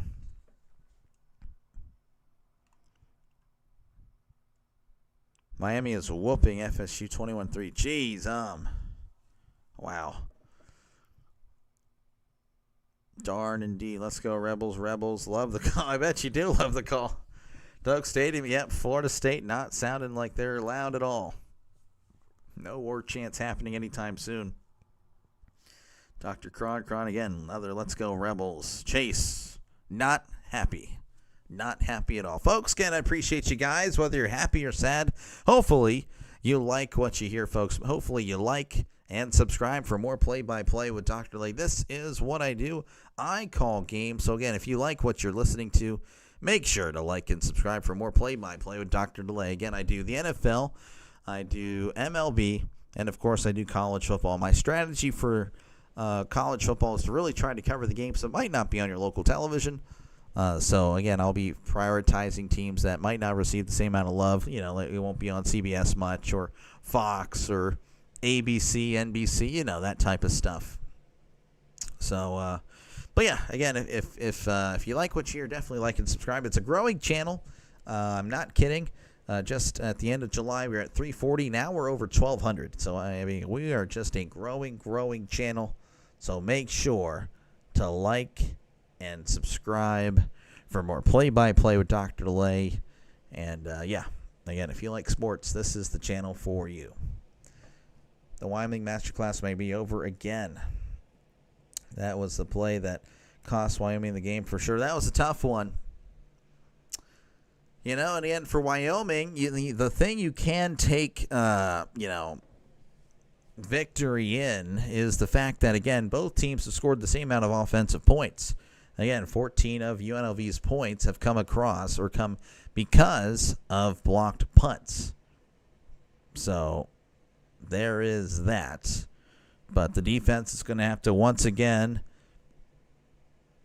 remain tough. Showing November 12, 2016, UNLV defeating Wyoming 69-63 in triple overtime. Jeez, Dodgers win 5-3. Play-by-play. JJ's not going to be happy. Josh Allen 334 in the ground or through the air, 32 on the ground. Kurt Palandek 252 passing yards, 157 on the ground. Jeez, All right, 1st and 10 as here's a handoff up the middle. That is Thomas, I believe, as he crosses the 15, to the 20. Couldn't tell you where he was tackled at. Probably about the... No, he was tackled. Yeah, it did cross the 15. Okay, what the heck. So that was only a gain of 2 there for Thomas.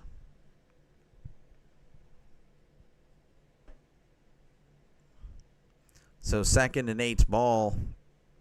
Okay, no, timeout. It's not 2nd and 8. Hands it off to Thomas. He's across the 20 and is brought down at the 23. I'm getting confused with this dang thing that's on the bottom here. That is completely wrong. It should be a brand new set of downs for UNLV. Now on the computer screen that you're looking at, it says 3rd and 2, but that is not the case. I just want to make sure.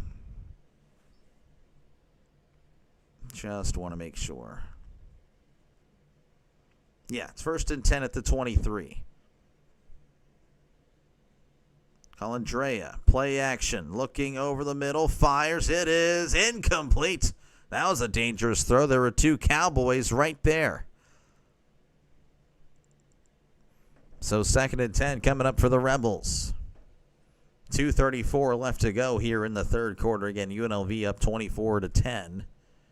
It was 24-3 at the half. Wyoming looking good on the first drive, looking good on the second drive, but a costly penalty taking a touchdown off the board due to the tight end Savoda just blocking a guy immediately as soon as he went out to go for a pass. 2nd and 10.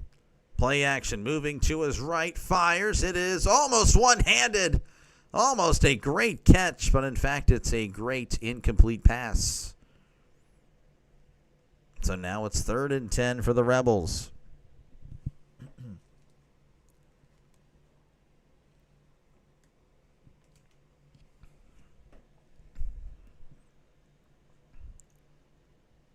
So a big 3rd down again. UNLV, to be honest, again, their offense hasn't really done much since the first quarter. So 3rd and 10, ball at the 23. Colandrea in the shotgun. He drops back, looking over the middle, steps up. He's going to take off. Oh, he's got some space at the 25, 30, 35, 40. Sliding down at the 41-yard line. That is a good decision and a good run and a good 1st down for the Rebels. You missed the old uniforms on the Rebels with Johnny Rebel. Johnny Rebel. Not familiar with Johnny Rebel. Is that the old man with like the big mustache? That's literally the only thing I can think of when it comes to UNLV. I remember that used to be the logo.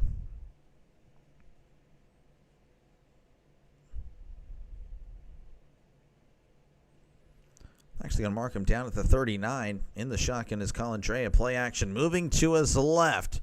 Fires down the middle, and it's way over the heads of everybody. Incomplete. Lyons, the intended receiver, he was asking for the ball, I guess, over there. I don't know. He pointed at the other side of the field. But I was looking back towards the quarterback.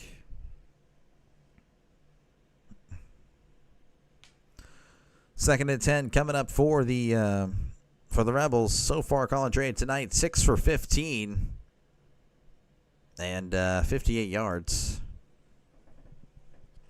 So, again, he hasn't really played all that great himself as he hands the ball off, trying to find something. Oh, Thomas can't find anything except for a loss of a yard. That's Sogren on the tackle. That's going to bring up 3rd and 11.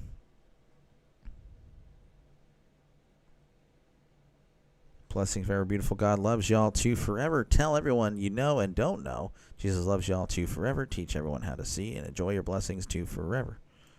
Well, thank you for the kind words, Charger City. Appreciate it. 3rd and 11. In the shotgun is Colin Drea. Trips to the left, one receiver to the right. Colin Drea drops back, looking to his left, steps up, trying to find something. Oh, he breaks 2 tackles. He's at the 40. Still on his feet at the 45 and is pushed out at the 47. I just said a line. If any of you guys play college football, you may have heard that line. That's actually embarrassing that I copied a line, but it was legit. He was still on his feet at the 45. That is pretty insane. Wow. Okay, well, I mean, if none of you guys have played the 2 newest college football games, then you have no idea what I'm talking about. But, wow, that was actually a thing that I just said. So it's going to be 4th and 2. I don't know if they're going to go for it. They're going to have to run a play. They only have 3 seconds left. They're hurrying to the line. 1 second, 0 seconds. And I don't know if they're going to call a timeout or whatnot. They are. So timeout, UNLV.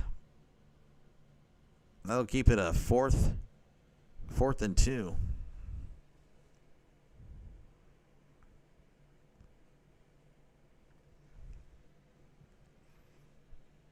So yeah, UNLV calling a timeout.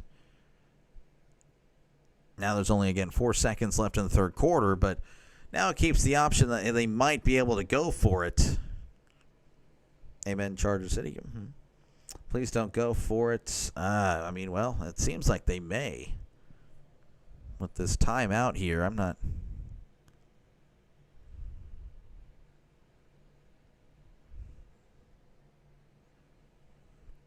Let's still say 3rd. Okay, I was about to say, like, why is the clock messed up? But yeah, there's only 4 seconds left here in the 3rd quarter, and it looks like they're going to keep the offense on the field. They only need 2 yards, so it's doable. They're at the 47. They need to get to the 49. Colin Dre under center, moving to his right. He's going to try to beat him to the edge. He dives for it and gets it. Oh, man, good stuff there by Colin Drea. That is good enough for a UNLV first down, and that will take us to the end of the 3rd quarter. UNLV up 24-10 over Wyoming. UNLV driving as well. Again, it was 24-3 at half. Wyoming opened up with a very good drive, very efficient drive. And then UNLV couldn't do anything, and then Wyoming would eventually score again, but then it was taken off the board due to a pass interference penalty. And then there was a pick thrown on the very next play, and that's where we're at. Pretty much UNLV is driving. They're on the Wyoming 49. I didn't realize we were almost at the 3-hour mark. Jeez, what the heck? Folks, again, appreciate you guys for hanging out. Make sure, again, to like and subscribe if you haven't done so already. This is what I do. I call games. So, again, if you like NFL, if you like college football, if you like MLB, make sure to like and subscribe. Again, for college football, I try to cover games that might not be on your regular or local television. So, yeah, I mean, if you find yourself cheering for a team that might not have a lot of those, games on your local television, definitely like and subscribe. Of course, if you love the NFL as well, subscribe. If you love baseball, if you're a sports fan, you're subscribing to the channel. All right, haven't done this in a while, so we'll check out some scores from across college football. Coffee Beans, Eduardo Hernandez, Sorry Cat and Hammer, thank you guys so much for your support, for sponsoring this segment. All right, let's see what we got here. We have Texas Tech leading Houston 28-11. South Alabama and Troy, they're tied at 24 apiece. Florida Atlantic 27, Rice 14. Ohio State 28, Minnesota 3, Miami 28, Florida State 3. Florida State might not even be ranked after this week now. A&M is up 14-3 over Mississippi State. Colorado and TCU 14-14. UCF and Kansas tied at 20 apiece. Memphis 28, Tulsa 7. Let's see, stuff from earlier. Oklahoma over Kent State 44-0. UCLA 42, Penn State 37. Florida 29, Texas 21. Alabama 30, Vanderbilt 14. Georgia 35, Kentucky 14. Cincinnati 38, Iowa State 30. Michigan 24, Wisconsin 10. Notre Dame 28, Boise State 7. Illinois 43, Purdue 27. Virginia 30, Louisville 27. Pittsburgh 48, Boston College 7. Clemson 38, North Carolina 10. Let's see, again, Navy over Air Force 34-31. Arizona over Oklahoma State 41-13. Washington over Maryland 24-20. Appalachian State over Oregon State 27-23. And that's pretty much it as far as Mountain West or big games are concerned. Dr. Cron said, let's go. Rebels, I'm calling the game. Rebels. All right, well, hey, go ahead. I mean, you never know, but, I mean, UNLV, they have had pretty much the lead the entire game. Outside of the opening field goal by Wyoming, it's been UNLV since. But we'll see. We'll see. As we're about to start off the last quarter here again, UNLV 24, Wyoming 10. I think Wyoming might be built different because, again, it was literally snowing there. Now there's people that with no shirts on. That's a swing pass here. He's at the 50. Now he's moving backwards, trying to fight forwards, but can't really as he's brought down at the 47-yard line. So that's a loss on the play. That's a loss of 3. Little bubble screen of Bradley. Raider Nation. I have covered one Raider game so far. The play calling in the second half by UNLV has been subpar so far. Yep. And really the execution as well. Though they're looking a little bit better as far as execution goes on this drive. But we'll see if it can maintain as Calandria is in the shotgun. He's going to take it himself. He's at the 50 and brought down at the 45. That's a gain of 8. And that makes it 3rd and 5 for the Rebels.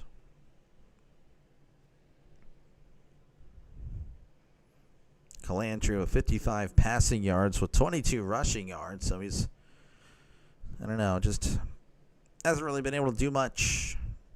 But the last few runs for Calandria have been pretty good. So 3rd and 6 is what everything is saying here. So I'll just go with it. Not showing the game at all. They're showing everything else. There we go. In the shotgun. Calandria is going to hand it off up the middle. And Glover, I don't think it's going to get much. I think he did find a yard, but that is not what they needed. They needed 6. So it's going to be 4th and 5 for the Rebels, and they may have to punt it away. Hope you covered tomorrow's game. I don't think I'm covering another Raiders game this week. It's going to be tomorrow, the Vikings and the Browns, and then the Buccaneers and the Seahawks. That is what I'm covering tomorrow. But we'll see. We'll see what happens in the near future. You never know. 4th and 4. And it looks like they're going to punt it away as there is the punt. And that is going to be caught in the end zone by UNLV. So that is a touchback. All right, again, Wyoming, they have driven the field both times in the second half. They're looking to do the same right here. And they got down to the 4, and then they scored. Again, there was a touchdown that was called back. That was kind of a devastating blow to the Cowboys. So, once again, folks, appreciate it. Again, make sure to like and subscribe. Hit that like button. Very helpful to small channels like mine. And, of course, subscribe to the channel as well for more play-by-play with Dr. Delay. This is what I do. So, again, make sure to like and subscribe for more play-by-play, for sports coverage. That's pretty much what I do. This is what I do. On the other MLB game, Mariners up 1-0 over the Tigers. Again, the Brewers winning today 9-3 over the Cubs. Blue Jays up 10-1, or defeated the Yankees 10-1 in that one. Dodgers over the Phillies 5-3, and of course, right now the Mariners leading the Tigers 1-0. And of course, feel free to chat down below. Talk about whatever you'd like. Try to read as many comments as possible. We have 177 votes in. Oh my gosh. 51% are pulling for UNLV. 33% pulling for Wyoming. 7% just here for football. 8% just here for the delay. Wow. Well, that's pretty neat and nice. I try to combine both words. That's great. I think I do that a lot. I think I need to chill out. Need to slow down. But yeah, I got nothing else. Got nothing else to say right now. So we're just kind of waiting for us to go back again. Wyoming, in the second half, looking a little bit better. Total yards was actually with Wyoming. Wyoming's at 291. UNLV at 169. So this is interesting. Of course, they're showing off the games for tomorrow. Broncos, Eagles, the featured game on CBS. Texans, Ravens, Giants, Saints. And then later that afternoon window, Buccaneers, Seahawks. That's another game I'm covering tomorrow. And Titans, Cardinals. Looking forward to that Buccaneers-Seahawks matchup because they're wearing their throwbacks. And I, of course, will have the thumbnail up. I'll actually put it up after this one. I have the throwback logos for each team. It looks very nice. It's nicer than I thought. And I thought already great things of them because, again, they have great uniforms and great logos. All right, 1st and 10. Anderson is in the shotgun. Receiver to left, receiver to the right. Tight ends in tight. Anderson, high snap, handle well. Hands it off to Scott. Scott trying to find something, and he goes down. Ooh. Oh, man, he took a hit there. As he gets back to the line of scrimmage. So 2nd and 10 coming up for the Cowboys. Showing the quarterback stats there again. 7 for 30 for Anderson, 193 and a pick. Calandria, 7 for 1655 yards. Not much happening through the air. Anderson, play action. Heavy pressure, fires. It is incomplete. Couldn't make the catch. Couldn't make the catch there. Sabota, of course, the throw was very not good. Very not good. Very not good. Not very good. Either or. So 3rd and 10 coming up for the Cowboys. As this isn't what they need. They need to keep going. They need to keep that momentum. Again, that was the interception there kind of killed the momentum. I get it, but they need to re-find it. Anderson sending a man in motion. Drops back. Heavy pressure. Fires. It is incomplete. And that is a 3 and out. Not really seeing much. Yeah, they're just going to punt it away. What was that? I don't know. I don't know, Daryl. That was not good by Wyoming. I don't know what in the world that was, but it was not good execution or anything by anyone of Wyoming. So looks like they're going to bring the pressure here. Almost blocked again. This time, though, able to get it away, and it's a booming punt. Fielded at the 29, cuts inside at the 30. Oh! And he is brought down at the 31. Hit stick there by Merritt. So, UNLV will take over at their own 31 with 11:51 left to go in the fourth quarter. Bills whiteout. I'm actually... I'm one of the few people that doesn't like that uniform, I'm not going to lie. To me, it looked basic. I think the Bills just need to go back to the red helmets. That's me, actually. I feel like they need to do it. They need to go back to the red helmets. And the white helmet, to me, it was nice. It was a nice change of pace. But got to go back to the red helmets for the Bills. And hopefully they do that soon. Both teams have been iffy with their play calling in the second half. Yeah, the first half, I don't know. I think Wyoming looked a lot better the first two drives. I mean, they're running the ball very well. Here, I think, again, they're down by 2 scores late in the it's in the fourth. So they're going to start forcing it, becoming a little bit more one-dimensional. And that's where Anderson struggled in the first half. I believe if Wyoming had been more balanced in the first half, this might be a completely different game. But they were trying to put it pretty much all on Anderson. Anderson's just not a good passer, folks. And, and then what happened there? Again, they kind of, they ran it, didn't get anything, and then just, I don't know. It was just not good. The throws were inaccurate. When he has to throw, he's just not an accurate quarterback.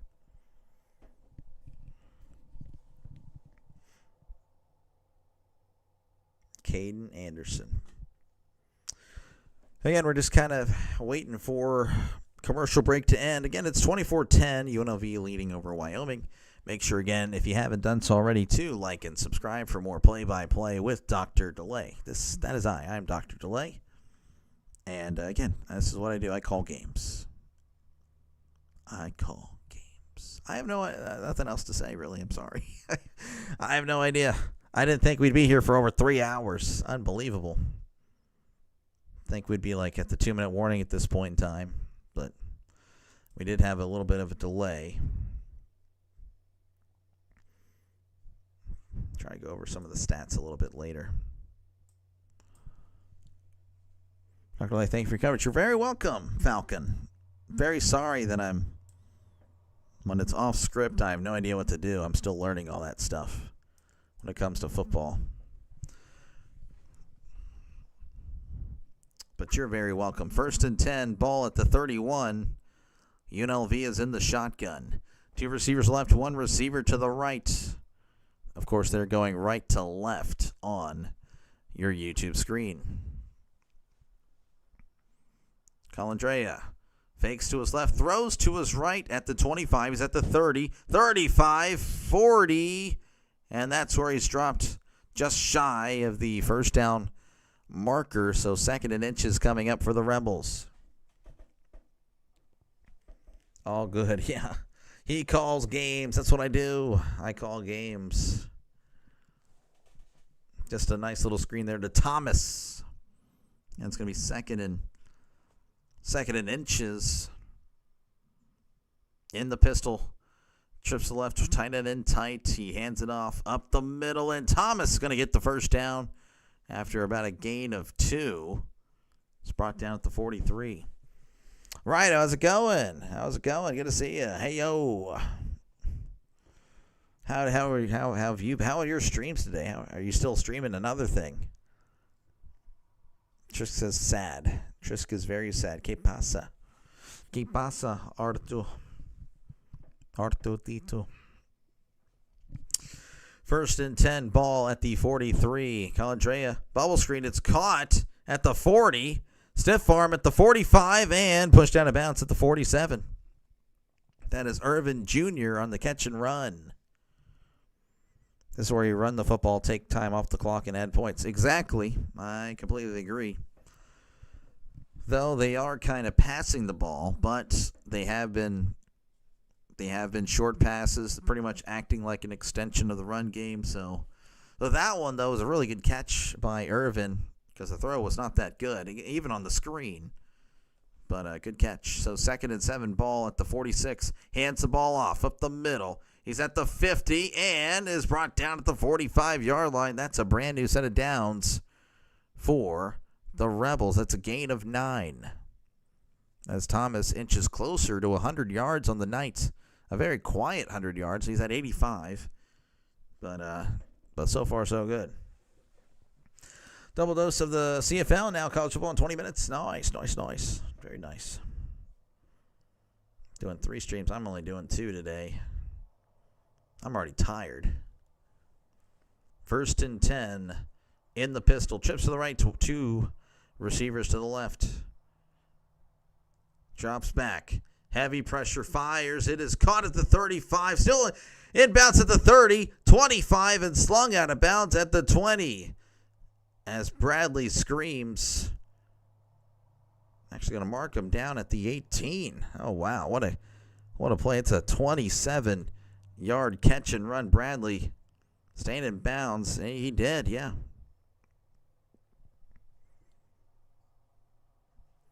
So 1st and 10 as we tick under 9 minutes to go. It's trending towards a UNLV victory. Colandrea in the shotgun. He's going to hand it off up the middle, and he's going to find a bunch of Cowboys after a gain of 1. That is Thomas on the carry. And now at 86 yards. Yeah, and for tomorrow. Oh, yeah, and for tomorrow. Yeah, you're doing 4. I'm doing 2. I'm just doing 2. I'm going to go to my parents tomorrow. It's a little family get-together for lunch, so I'm going to be missing the first window. 2nd and 9. Colandrea, he's going to take it himself up the middle. He's at the 15. He's at the 10, the 5, and brought down at the 4. Some of these coaches make the game harder than what it is, yeah. Well, right now it's working. David Davis, can you fix the clock and the timeouts? I cannot. I have no control over that. None whatsoever. But you can rest assured it's at 24-10 is still the score. It's 1st and goal, and we are at 7:50 and counting.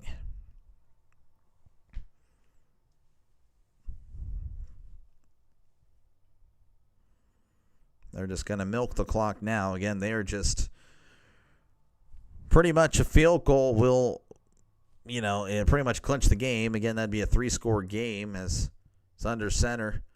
Hands the ball off up the middle. Oh, and he can't find anything. He was spun around in the backfield, and that was Glover on the carry. It's a loss of 2. Yeah, very sorry, David. That is out of my control. If it were in my control, honestly, that'd be too much work.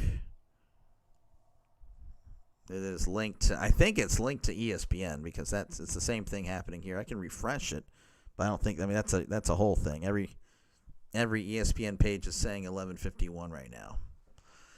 2nd and goal as we're ticking under 7 minutes. He's going to keep it. Colandrea on the RPO, trying to bounce it outside, and he's pushed out, and he fumbles. Colandrea back with the cheerleaders again. I'm sure he enjoyed that. Now I will say one of the cowgirls, I guess I should say, started getting in his face and saying, "Get out of here."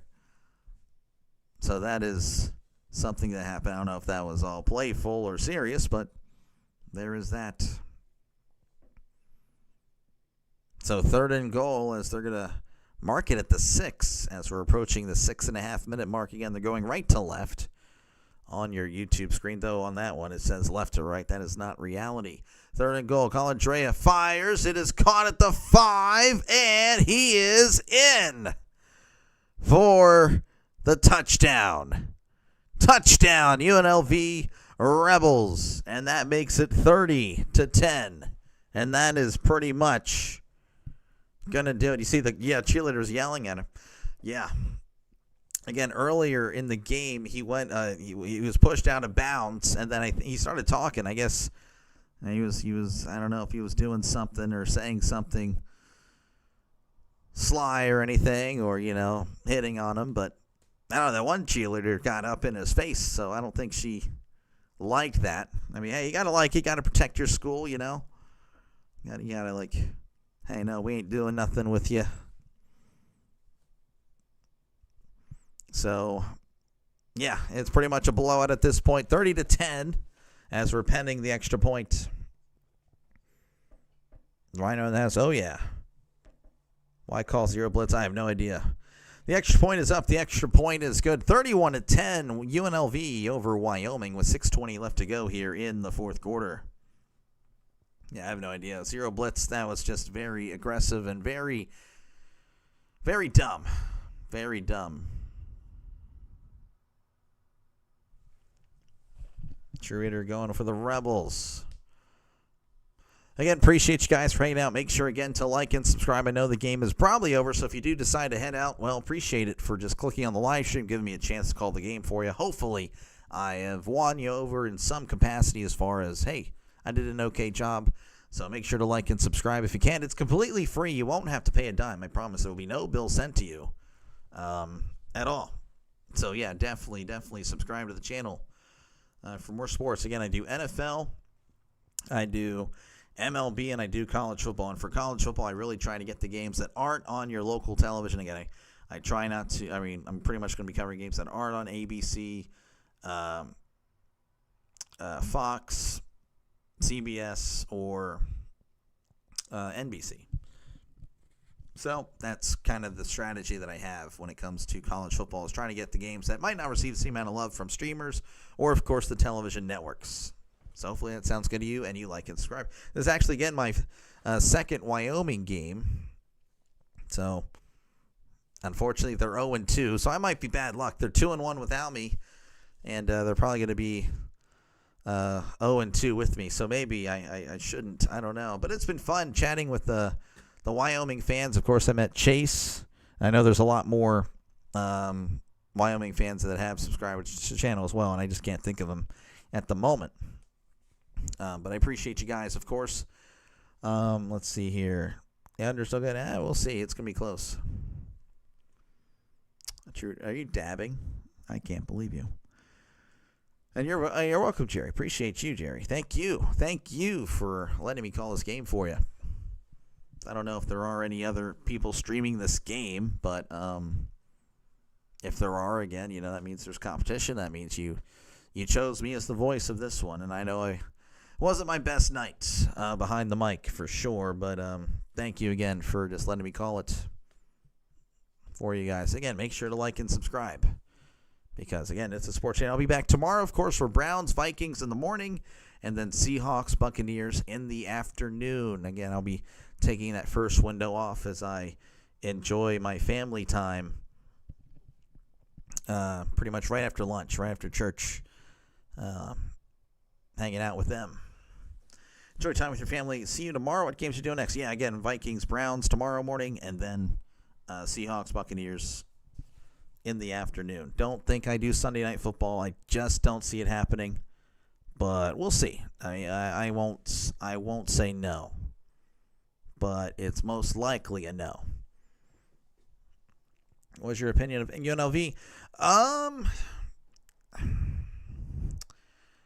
Let me think on that as they kick it off here, and that's going to go out of bounds. To be honest, they are going to be 5-0. Their offense is not all that great. Again, two of those touchdowns were blocked punts, scoop and scores. That's just not going to happen. It's 17-10, and I don't. That's all. Does that make any sense? It's like I need to see a little bit more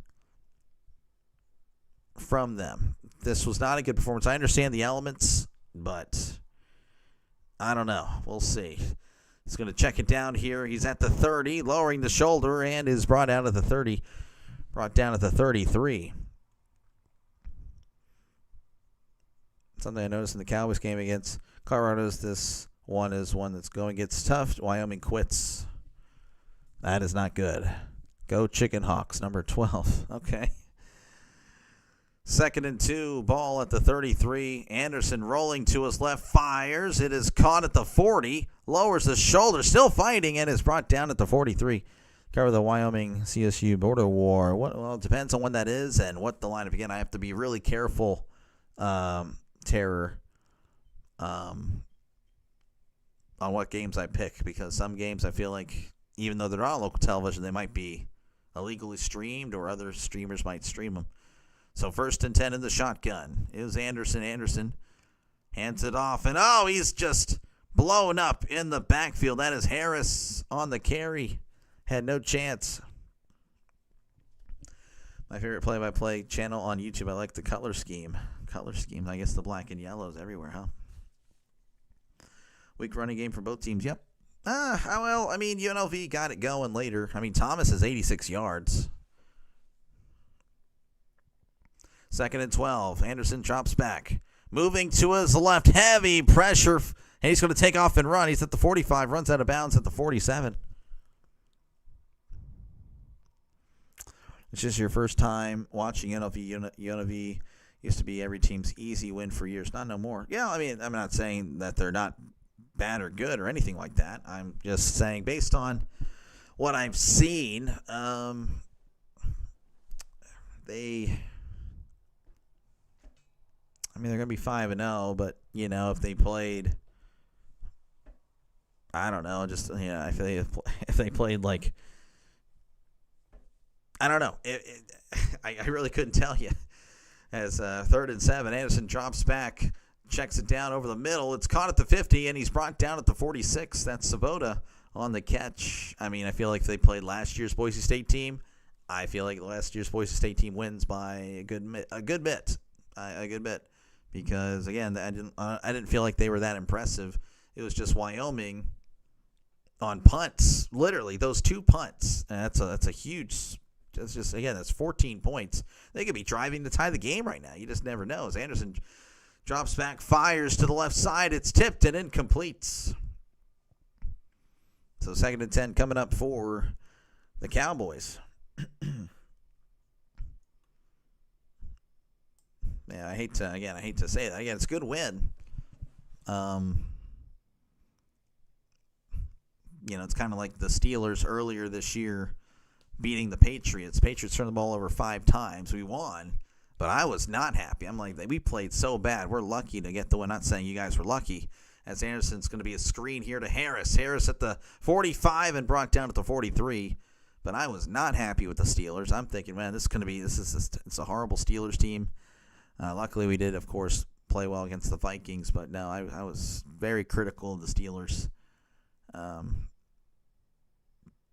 Yeah, that's kind of how I view it. There's 2 block punts in one game, and they both result in touchdowns. So what are the odds that happens ever again? 3rd and 6. Anderson drops back, fires. It is caught at the 32. There is a flag, and I think UNLV was signaling pass interference. This might be on the offense.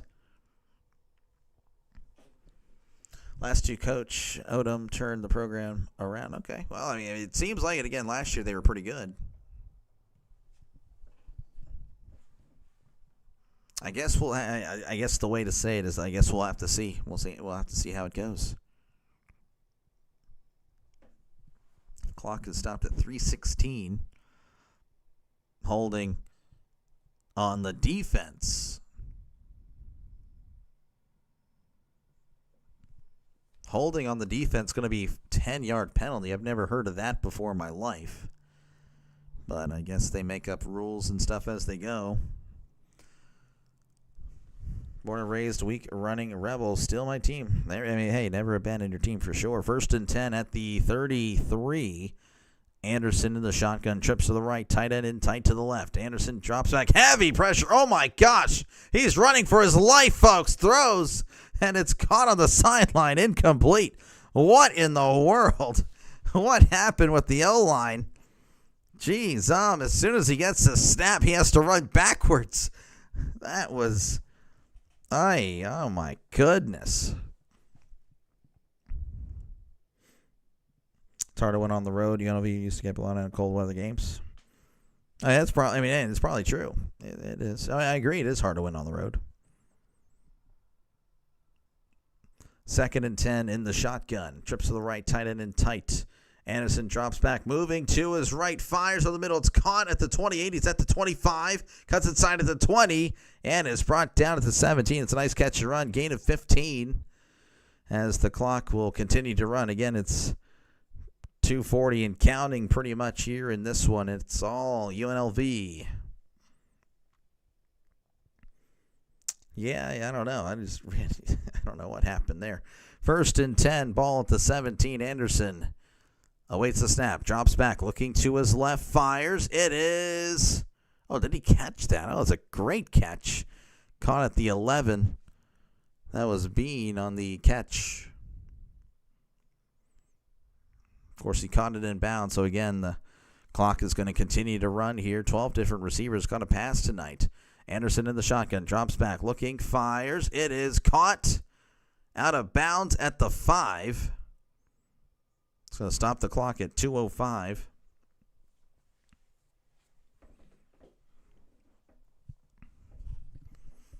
So 1st and goal, looks like that's going to take us to the 2-minute warning. UNLV 31, Wyoming 10.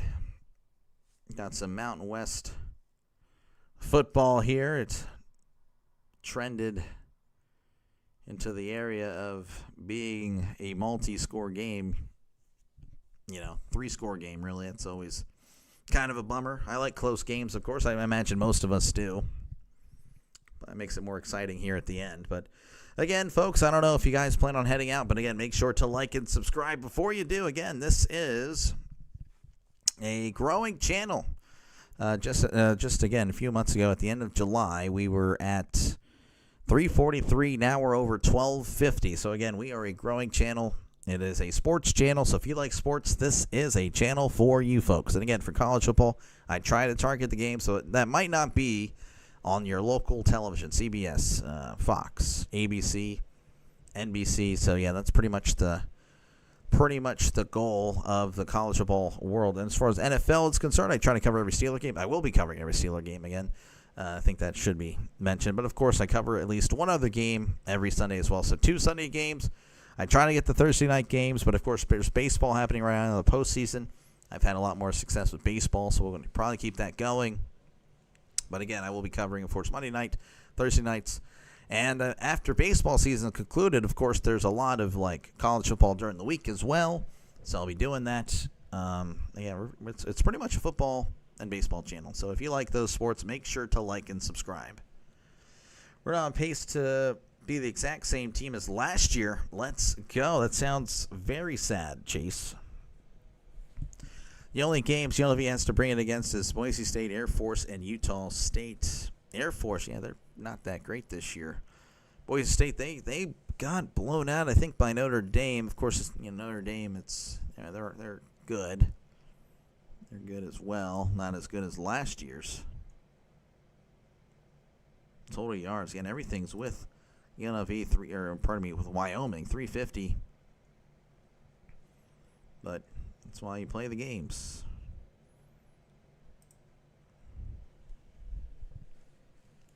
Are you in Pittsburgh? I am not in Pittsburgh. I was born in Pennsylvania, but I live in Texas, David.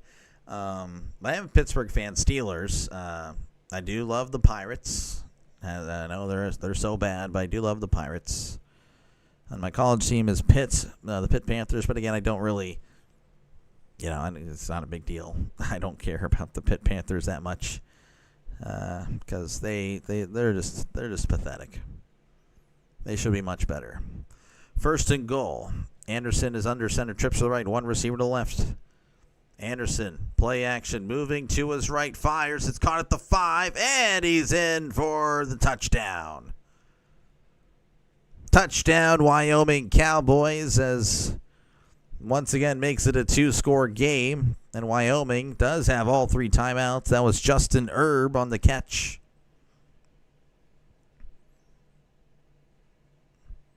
That was a good play. Erb just wide open. So they're on to tack on the extra points.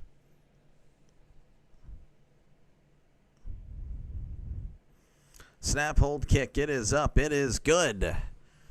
31-17 is your score with 1:55 left to go. Here in this one, pardon me, my voice. Losing it at the end, they have nice. Oh, yeah, the Pitt Panthers do have nice jerseys. Yeah, oh, yeah. But They stink. They stink. They did win today, though. They look pretty good. Tigers, Mariners now tied at 2 apiece. Texas Tech, they are up 35-11 on Houston. Ohio State up 42-3 over Minnesota. Miami up 28-3 over Florida State. A&M up 28-9 over Mississippi State. Colorado, TCU 21-21. Kansas and UCF 27-20. Memphis 38, Tulsa 7. If I had to guess, Rhino's covering Duke in California. That's just a guess here.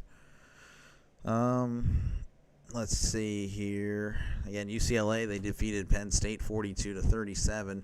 Florida over Texas 29-21. Alabama over Vanderbilt 30-14. Georgia over Kentucky 35-14. Cincinnati over Iowa State 38-30. Michigan 24, Wisconsin 10. Notre Dame 28, Boise State 7. Okay, that's another question here. Do you think if you play Notre Dame at Notre Dame, you think that's the score 28-7? If you're a UNLV fan. Again, you guys know more about it than I would. This is my thing. I don't think so. Based on what I saw today, I would say no. So that, again, that's just a thing on UNLV. I don't want to kick you guys because, again, you guys are 5-0. That's awesome. But there's just a lot left to be desired when it comes to UNLV today. So, but again, the good thing about you guys moving 5-0, and with Boise State losing multiple times, and USF, of course, losing now as well, if UNLV does go 12-0, 13-0, they will be that group of 5 team.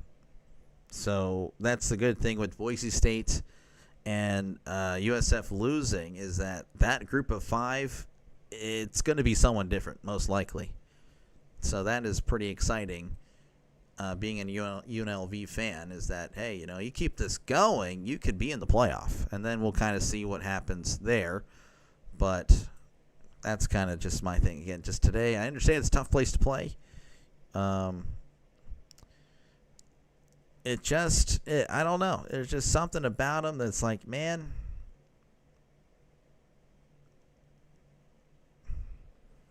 I don't know. There's just something about them. Maybe we'll find out. Maybe we won't. I mean, I'll try to cover them again. Of course, I will try to cover them again. Maybe I'd like to see them. There's going to be the onside kick, and they may have gotten this. Oh, they just did. UNLV didn't want to go for the ball, apparently. They were just watching it. Unbelievable. Well, Wyoming's going to take over. What in the world? He recovers at the 46. I'd love to see UNLV go to college football playoff. No chance to beat anyone like Ohio State. Oh, yeah, for sure. Well, I mean, didn't give up those points and punts. Would have been, I completely agree, Jay. So that's why I'm saying, my thoughts on them, I hate to sound negative, but there's just this stuff that just felt like I don't know, like Wyoming, I could have easily seen winning this game, He stood there and watched? Yes, exactly, Dare. I have no idea what in the world they were doing. So Wyoming has the ball now at their own 46. Anderson drops back, checks it down, and, well, he tried to, as that's way over the head of Sabota. Incomplete. So 2nd and 10. Again, Wyoming now is life. They have all 3 timeouts as well. So if they score, and get a stop, we'll see what happens. All right, 2nd and 10. Ball at their own 46. Anderson drops back, looking over the middle. Heavy pressure, moving to his left. Fires, just going to throw it out of bounds. Incomplete. And it'll be 3rd and 10. Thomas now. Thomas pointing at the Wyoming bench. He's lucky he did not get a penalty there. I'm surprised that he did not get a penalty. Wow. Memphis has the best chance. Yeah. Are they also undefeated? I forgot about them. Yeah. 3rd and 10, ball at the 46. Anderson in the shotgun. 2 receivers left, 2 to the right. Anderson drops back. Steps up, fires over the middle. It is incomplete. Pass intended for the tight end. And just like that, it is 4th down. Oh, that's a killer. Just the little things that have really bit them in the butt this week, and that is the slow start. Didn't do them any favors. Dan Mullen can keep this up for 5 more years. I'd say they would be recruiting better and more competitive for college football. Those are fair points. But just like that, though, it's 4th and 10 after you recover the onside kick. You can't even get a yard. Anderson drops back. Heavy pressure. Steps up. Fires. It is incomplete. There was heavy contact. No flag. Anderson can't believe it. I think there was contact as the ball was getting there. It's an iffy one. I'm surprised that the one UNLV player was pointing at the Wyoming bench screaming. There was no flag on that one. That was pretty shocking to me. But regardless, nothing happens. It's a turnover on downs. Wyoming couldn't even get a yard. So that onside kick, it amounted to nothing. Wow, no flag, yes. All right, 1st and 10. Colin Drea in the shotgun. Receiver to the left, receiver to the right. 2 receivers left, pardon me. Again, Wyoming still has all 3 timeouts, so this could still be a while, actually. Geez, It's going to hand the ball off. This is Glover, and he's pushed out of bounds, so Wyoming doesn't have to use a timeout. That's a nice gain of 5, though. A lot of chatter there now coming from the Rebels as they're again, a lot of stuff going to the sideline, and that's very interesting. UNLV's better watch it. They better watch it, and Mullen's yelling at him. Yeah, exactly. Or Mullen's probably yelling at him because he went out of bounds, but there was one other player that was yelling at the Wyoming bench. Better chill out. 2nd and 5. Colin Drea hands the ball off. And what a stiff arm. He's at the 40, and now he falls down in bounds, and that's the wise decision by Thomas. And Wyoming's now going to take a timeout. And now it's going to be 3rd and 1. Again, that's their first timeout. So 2 remaining. UNLV has to get invited to the Big Ten to get better players. College football is going to change again. Well, I could see that with the rumor that there'll be like 3 or 4 power conferences, and that everyone's under those 4. But getting in like a bid like that, like still with the current format, no, I don't see UNLV going to the Big Ten. I just can't. There's no way. But yeah, like if everyone goes to those 4 conferences, then okay, or 3 conferences, or 2, or whatever, but. No, not the way things stand. No, that's not happening anytime soon. But college football it is going to change again for sure. I just don't know for what and how it'll look. All right, it's going to be 3rd and 1 for UNLV. They're at the 37. They need to get to the 36. He hands the ball off up the middle, and he's got the first down and a little bit more as he's brought down at the 32. And I believe Wyoming, I don't know if Wyoming's going to take a timeout here. I don't know if that stopped because of the first down or what.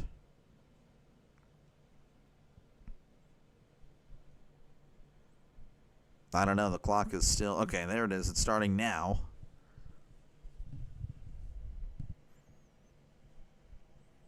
So UNLV, again, they'll be 5-0. I'm sure they'll receive some votes. I think they did. We'll see. I guess we'll find out tomorrow. Again, that's when the rankings come out. Landria hands it off up the middle. He's at the 30 and still on his feet, brought down at the 27. Again, Wyoming not going to take any timeouts. Do not want UNLV to join the Big 12. The Big 12 looks more like a basketball conference than a football conference. For some reason, yes, that is accurate now. So 2nd and 4 coming up for the Rebels.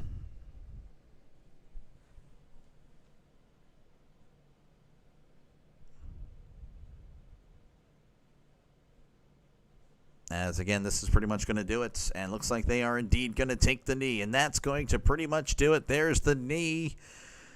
It is now over. UNLV defeats Wyoming 31-17. UNLV will move on to 5-0. And, of course, that's their first win in conference play. Wyoming will fall to 2-3, and they are now 0-1 in conference play.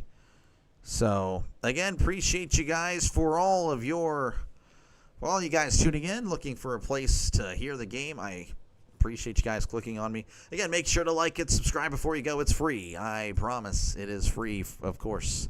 So, but yeah, appreciate you guys. I'll be back tomorrow morning for Browns Vikings. Of course, again, you don't have to tune into all my streams. Just tune in when you want. Whenever I'm calling something that interests you, you can't find access to it. Yeah, definitely like and subscribe. This is what I do. And it's a growing channel. You are part of something that is indeed growing and could potentially be very successful. I am not kidding. We have already hit that mark.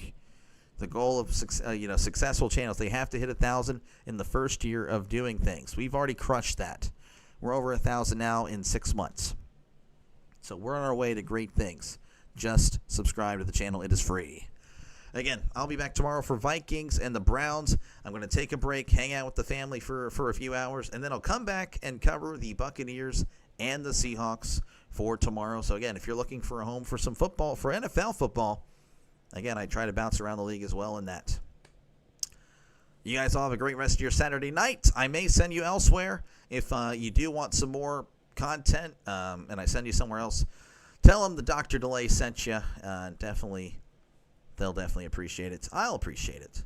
So, yeah, you guys all have a great night. Again, thank you, David. Thank you, Falcon. Again, thank you, Catherine, Danielle. You guys were in the beginning. I'm pretty sure you guys are long gone now. Thank you, Jay. Thank you, Daryl. Thank you guys all. Thank you all. If I missed you guys, again, I appreciate you. True Raider, Jerry, appreciate you guys so much for tuning on in. Dr. Kron. What a name that is. But you guys are awesome. And again, make sure to like and subscribe. You guys all, again, enjoy the rest of your Saturday nights. And I will see you guys whenever I see you. Peace. Y'all have a good one.